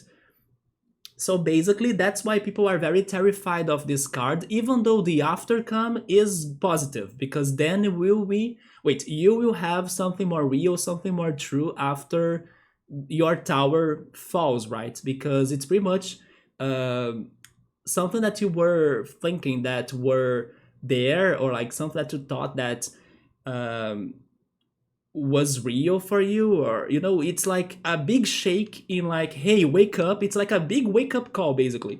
The structure you were building or having is not as strong or real or important, or like, or what you deserve, or something like that. Depends on, of course, the context. Yeah, because it is not let's say the truth, right? And then you get hit by the truth, and then you open your eyes for like, oh, I see, so that's how things are. What I thought was real is not really it, or what I thought that was good for me is not really it. And then you go after something else. Many people are afraid of it because it's kind of like a big change or sudden change, that you change your way of thinking, you change your way of perceiving things. um, but it's actually also good because you can kind of understand the reality of something that you couldn't see before. Anyway, he was talking about that, and then he really made me remember the infamous tower card. That is still one of the most terrifying cards in tarot, but at the same time I respect it more as well, because of course, depending on, let's say, your life situation and what's going on to you, and also when it comes in a reading, it is what you really need to like listen to, or you need to get that slap in your face that, hey, that situation, it's not standing, it's not lasting, it's not real. You were like thinking you were safe inside of that tower, but the tower collapses when like reality shakes it, or like when something happens to it. So it's better for you to accept the collapse of the tower, for you to move on into something with more structure, something more rightful, something more truthful as well. Just a small lesson on, or a little lesson on the tower card. It's the Babel's Tower. Babel's Tower remind me of Xenogears. It kind of sounds close to Babel's Tower, right? Because it's Babi's Tower. Pun intended. After all, pride goeth before a fall. That's also a lot like freaking the tower card, right? You were blind to your reality, and then the gods send a message that will rumble the tower or shake the tower, and then the tower falls because you were not really seeing what you should be seeing or doing what you should be doing. Yep. Oh, okay, that was actually his thought.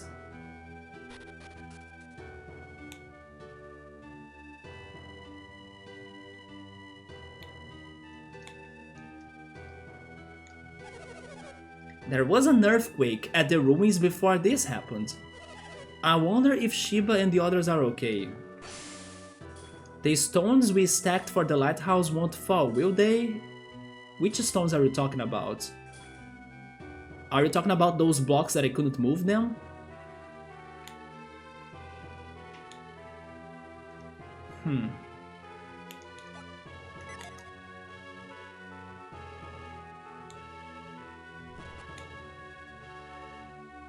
By the way, Subber, the other day I posted something on Discord in the general channel.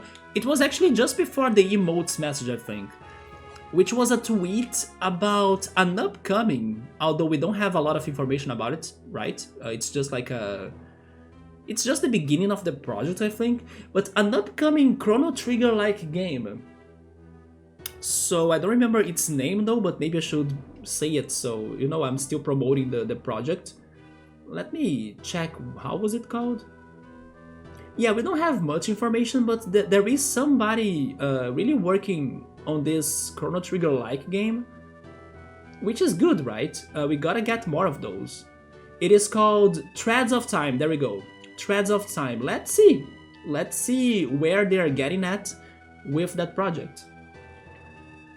Subri is saying that when he played the gacha of Alchemist Code, this was one of the things about the plot, that they built a tower to get to the gods, and the gods got offended, and then they demolished the tower. Yeah, the Babel's story is like that, or at least the legend, right? I have heard about that too. And actually, the power that the characters they have in the game are the pieces of that tower that got scared around the world. By saying that, you remind me that I was super happy to know that Inuyasha is now at least on Netflix Brazil, not sure if it is on Netflix other countries, but I was super happy to see that Inuyasha is back to my life pretty much, because I can easily start watching it on Netflix now. Why did I remember that? Because Inuyasha is also about something powerful that gets shattered, and in that case it was the Soul's Jewel. I'm not sure how is it called, maybe the Four Souls Jewel in English, I'm trying to translate it. And then you need to collect the parts of it, right? The shatters of it around the world of Inuyasha. That would give you power too. Yeah, man, you just remind me that Inuyasha is on Netflix. I'm still distracted and busy and like everything, especially now with Big Brother Brazil, right? The TV show I'm watching in 20 minutes. Or maybe I can be a little bit, you know, maybe 30 minutes, I can stay for a little bit more. But I do want to rewatch Inuyasha, at least the seasons that are now on Netflix. Inuyasha was super nostalgic to me. But it is very long though, yeah. And then, could you finish Alchemist Code? The Steel Armor, the Knight's Helm, or the Platinum Circlet?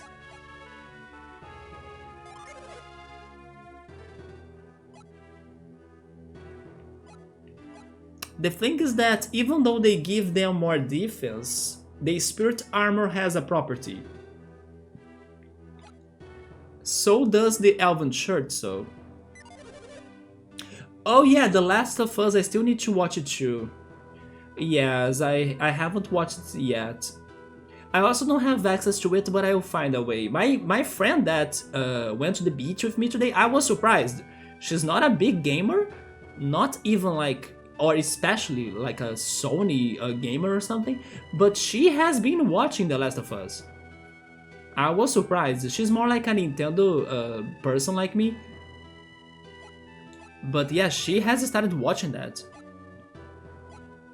The Steel Helm, we can change the Steel Helm, yeah. Or actually the Steel Helm versus the Knight's Helm, right?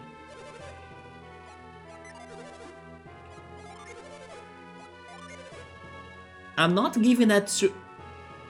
Wait, could it be the Ninja Hood that gives him the PPs? I'm not sure why is Isaac restoring PPs very easily. But I won't change the Ninja's Hood. It's probably there for a reason. The Circlet. The Guardian Circlet and the Guardian Circlet. Those probably have some important properties, right? So... let me see. Details. It's just defense? Never mind then. I think I will make the change then. What about you? Have you been watching The Last of Us?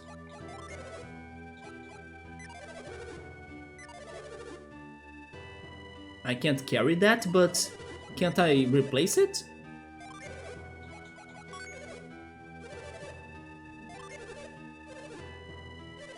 The Guardian Circlet. I'm not sure. Don't sell that yet. Game ticket. Okay, give it to Isaac. Oh, it is a game ticket. Never mind. It's not the lucky coin or lucky medal.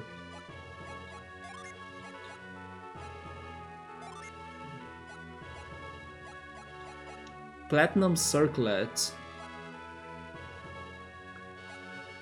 Yeah, the Guardian Circlet, I'm not sure if this Guardian Circlet was one of the items we got from the minigame in Toby, that's why I wasn't sure if I should sell that, but I have the feeling it was not, because it also doesn't have a very special ability, right, besides the defense growth.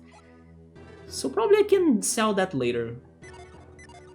So we're saying it is a gacha game, so if it has an ending then it's like questionable.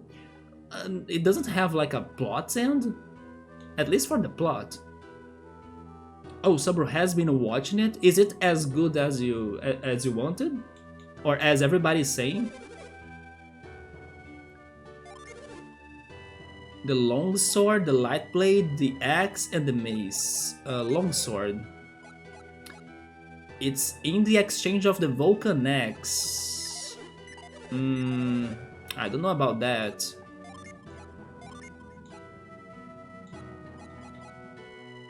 Unleashes Barrage. Let's skip it.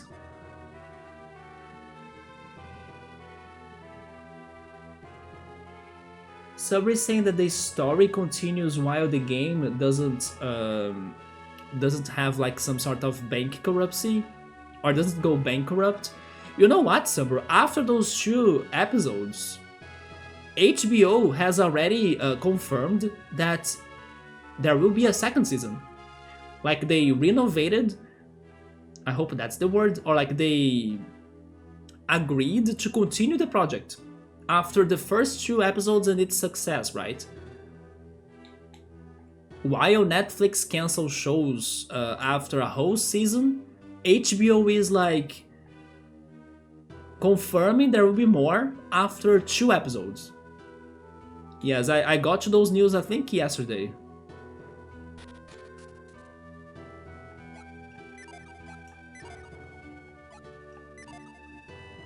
A show that I want to watch, although it's going to be a very dramatic and sad show, right? But I also have been curious, and will be a Brazilian thing. Nobody probably will know about this, but Sabro and maybe Gabriel. But there is this one show about a fire that happened in a nightclub in here, some 10 years ago actually. And then everybody has been, you know, feeling sad about that story still because the culprits were not arrested for the fire. But they were saying that the series was very well done, and I do want to watch that, yes. The rumbling at the ruins must have been a warning. We have seen many omens of bad things to come.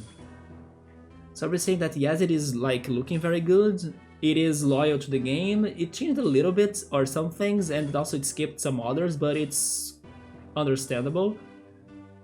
Maybe the changes were done so it could make more sense because it was something more gameplay wise, yeah. And also they added some good things too that the game didn't have. They added some story to keep the pace of the game, or to keep the atmosphere of the game. Okay. Maybe some characters are getting some more development. We saw one when Shiba was taken from Lalivero too. You saw one what? Oh, one omen, okay.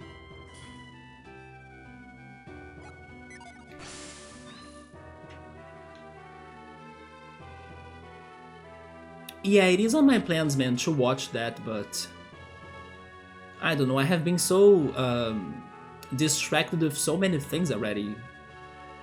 And then when I have some time, I'm either watching YouTube videos or watching, not only watching, playing, right? Playing the Switch too. Where did I been to? Or where didn't I have been to? There we go.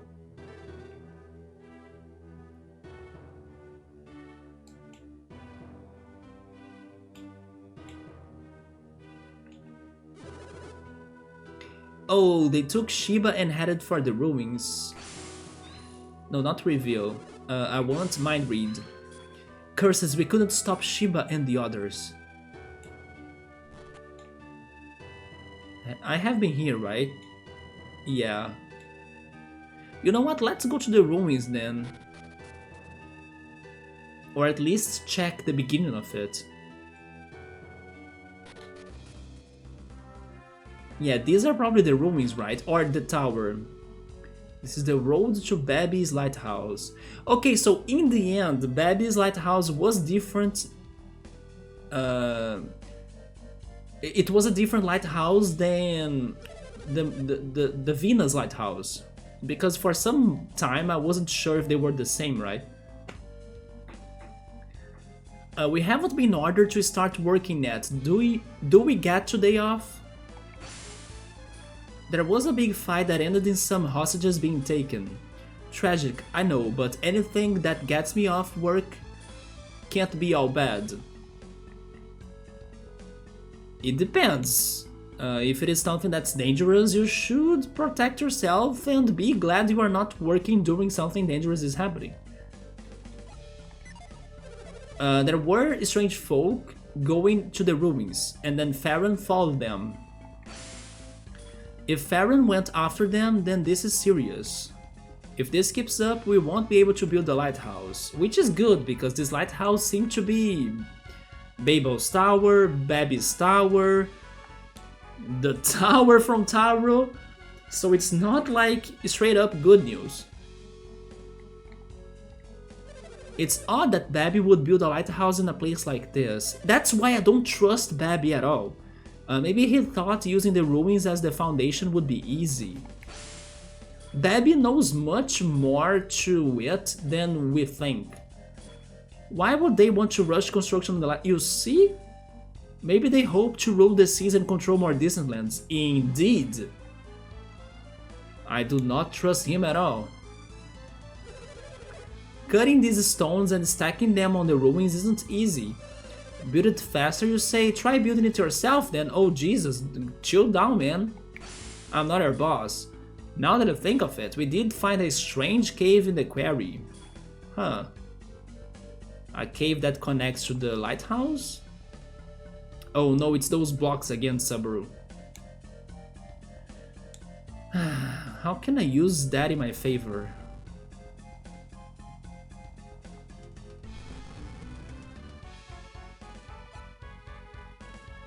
Man, it really... Look at this puzzle. It really looks like I'll be able to lift the block to place it in a higher spot, right?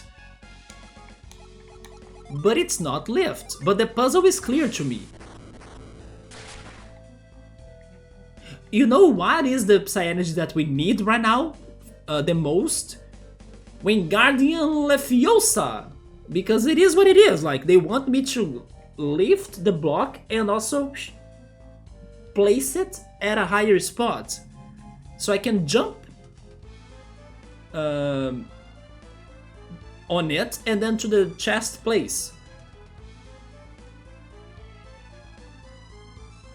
But maybe the power to do that is inside of the ruins. Or at least that's my hope. Unless there is something like vertical move, right? Instead of horizontal move. Oh my god, more dead people in here. They were terrible, we were absolutely no match for them. We are the ones who attacked, but we took all the damage. What were we thinking trying to fight those guys?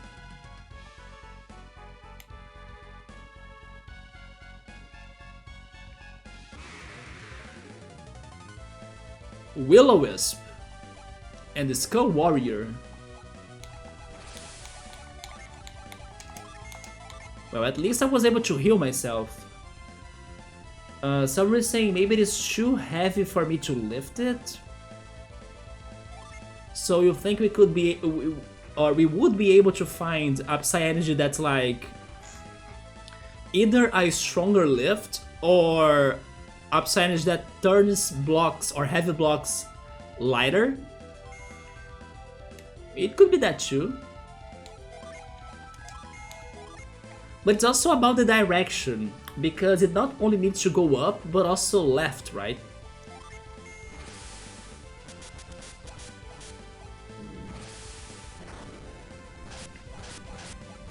But thank goodness we decided to leave the lighthouse, because otherwise we would still be there, stuck, not knowing what to do. But to be very honest, even though the game did have its riddles, it was not very clear to me that I had to, you know, skip the lighthouse, especially because the lighthouse shows up to your playthrough before Lalivero. So I was like, I really can't beat this right now? That was so, like, misleading. Game design was tricky right there. It is the gravity power? Maybe? They set fire to everything, that's why the ground is scorched.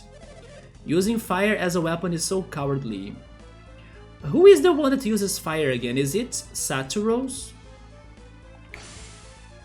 None of them had any torches. It's like that fire just appeared out of nowhere. They just kicked us out of their way and went onto the lighthouse. What could they be planning for the Babi lighthouse? Orc Lord and Wild Griffon.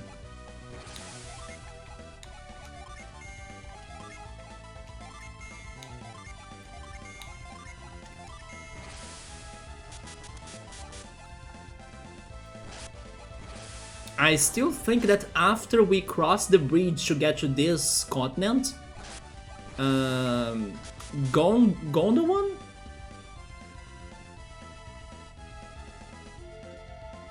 Is it Gondowan? Gondowan, yes. After we got to Gondowan, there was a difficulty spike in this game. Because look at that, we get hurt very easily.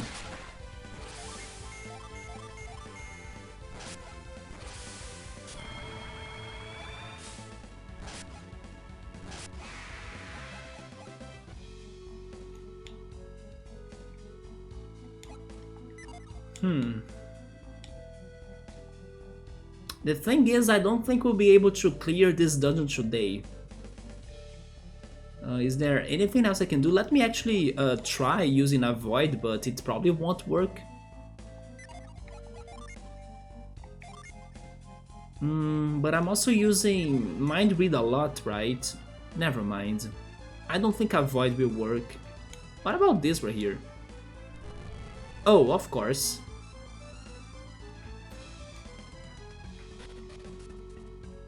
Oh my god.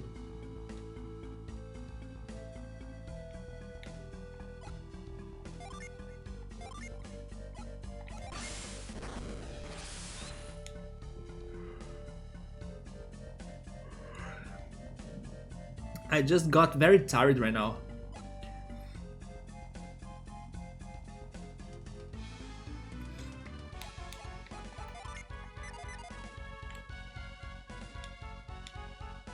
I don't know if I can do anything to those pillars. Lift? Force? Move would be the one, but... Oh, there we go.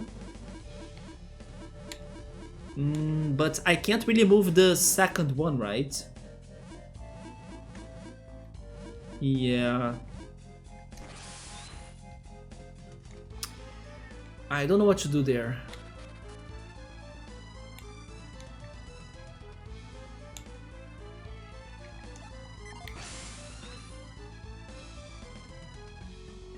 Oh boy, I'm tired.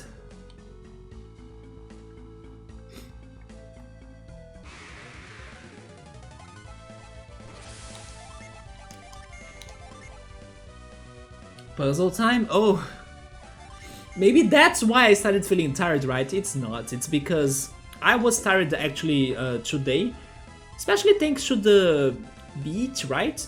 Going to the beach. But thankfully I decided to still stream.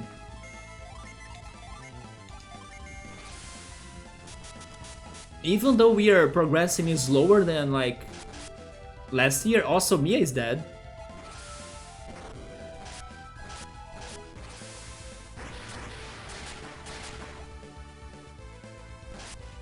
You think I felt sleepy just by seeing the puzzle? A little bit. But it's a mix of things. It's because I went out today, like I said, and then when you go to the beach, it kind of drains your energy too, right? I played frescobol in Portuguese, like that tennis-like game, right? Then, of course, once you return home and then you take a shower and then, you know, you feel super lazy after bathing yourself in ocean waters, which no regrets, by the way. But also, man, because I have been still struggling with my neck ache and shoulder ache, I think it's the lack of exercise in that area of my body, so I'm starting to think more about it and like learning about how to stretch and to make my neck a little bit stronger. But it's still kind of hurting me, so it kind of bugs me, you know? Hi, Gabriel, what's up, man? You just got here, but I might be finishing the stream soon, though. And you know why, and you hate the reason why, right? But what's up, man? I was stuck in this game today, but I finally found my way. I was thinking that I had to go to the Lighthouse, but that was not it. We actually need to go to the ruins after Lalivero. But I of course won't be able to really check this place out. Yeah, but don't worry, man, it's okay. Wait, who has the genie that resurrects again? It's Do, right? Come back here. And then let's use Potent Cure on Even. Did I get a new percentage? No. Not even a new genie, but I should write that down actually. There was a new genie in Lalivero.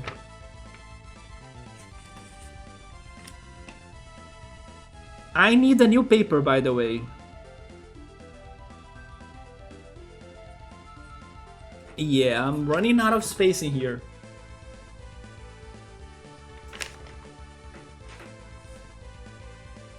But I'm thinking we might find a new energy in these ruins, right? Because there is a puzzle that I don't know how to solve it.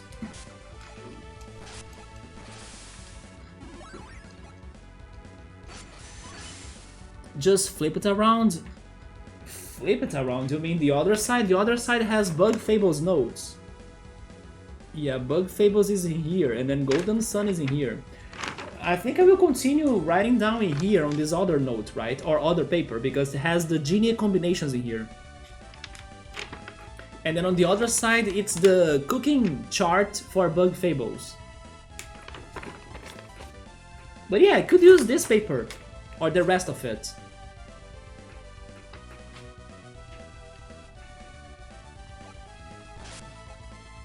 Holy shit, these ogres, they hurt a lot.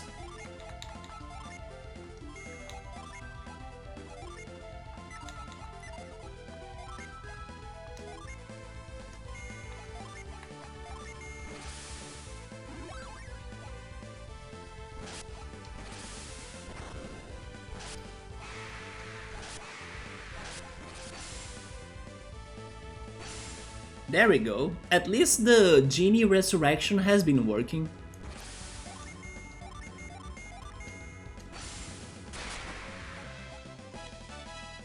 Isaac leveled up.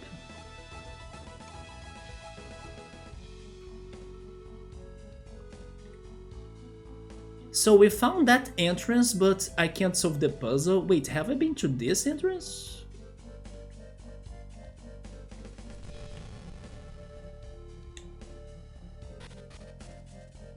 Oh, okay, it's back here. Oh! Oh my god.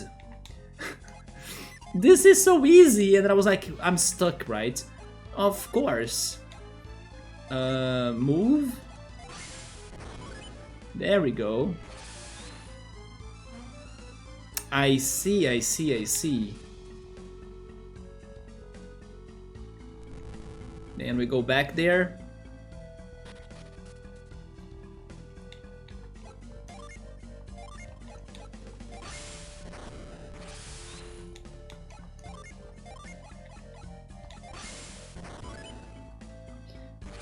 Finally!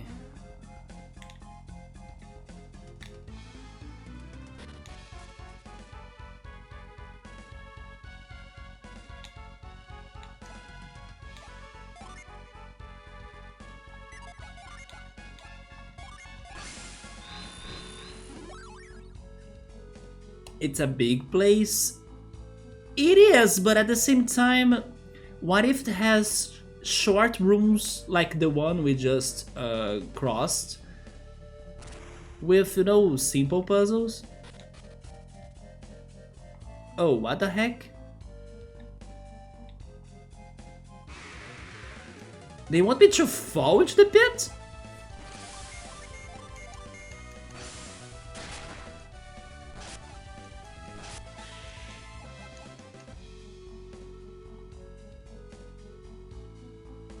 They do.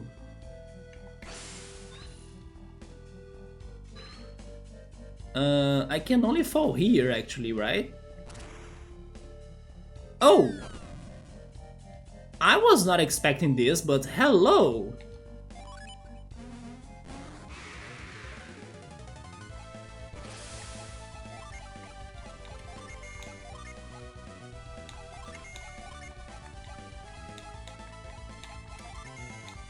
You know something that doesn't make sense to me now?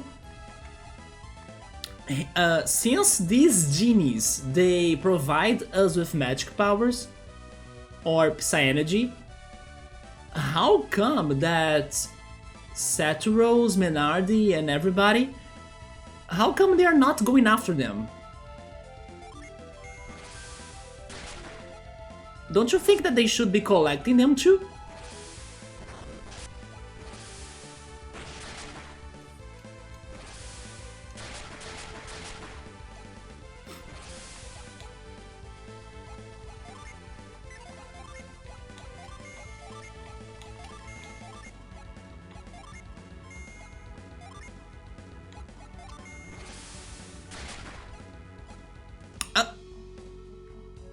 Of course.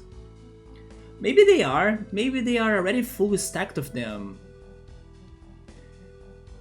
If they had all of them, they could be summoning things too against us, right? Which also brings me to the point that this makes no sense in RPGs. For example, Final Fantasy games. Why are the villains not summoning things against us? Why only us can summon summons? Or, you know, espers, or whatever. I mean, that's going to change in Final Fantasy 16, because there will be summons fighting each other or something. But that makes no freaking sense. Why only the heroes can summon summons? Makes no damn freaking sense. Why in Final Fantasy VIII, for example, why are they not drawing our materia? And then we would be having the drawing mechanic fight and war, right?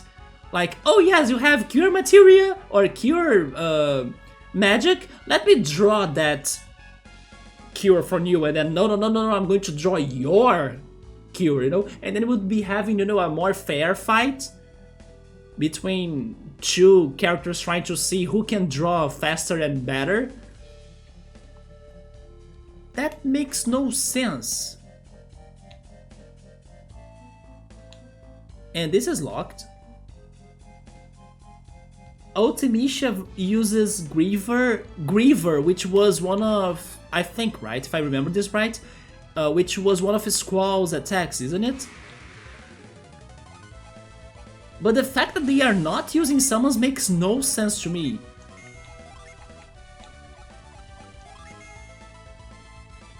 I think in 10, 13 and 15 they do summon some Espers. Good to know. Because I wanna see that happening. That's more logical in my opinion. And honestly, if there was a way that, I mean, this is going to sound too complex for the games that we have regarding Final Fantasy games, but it would be awesome in case those summons in the game, or in the games, they were very well hidden, and then in case a player misses them out, the villain finds the one. And then the villain will use that one you missed against you next time you meet him or her. I think that would be awesome. And then of course, for like the perfect run ever, the player would not miss the summons, espers, materias, whatever.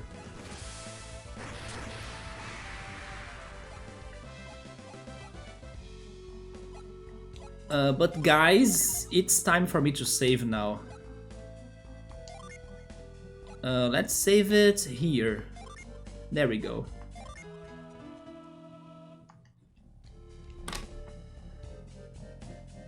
Oh, Griever was a Guardian Force? I don't remember Griever. I felt like Griever was one of his limits, right? Yeah, especially because of that. It sounded like the thing on his... I thought it was his sword. He's like rifle sword, right? But it's actually his ring. I do remember how I was shocked that I couldn't name that. I thought it was so dumb. What is the name of this ring now? Griever.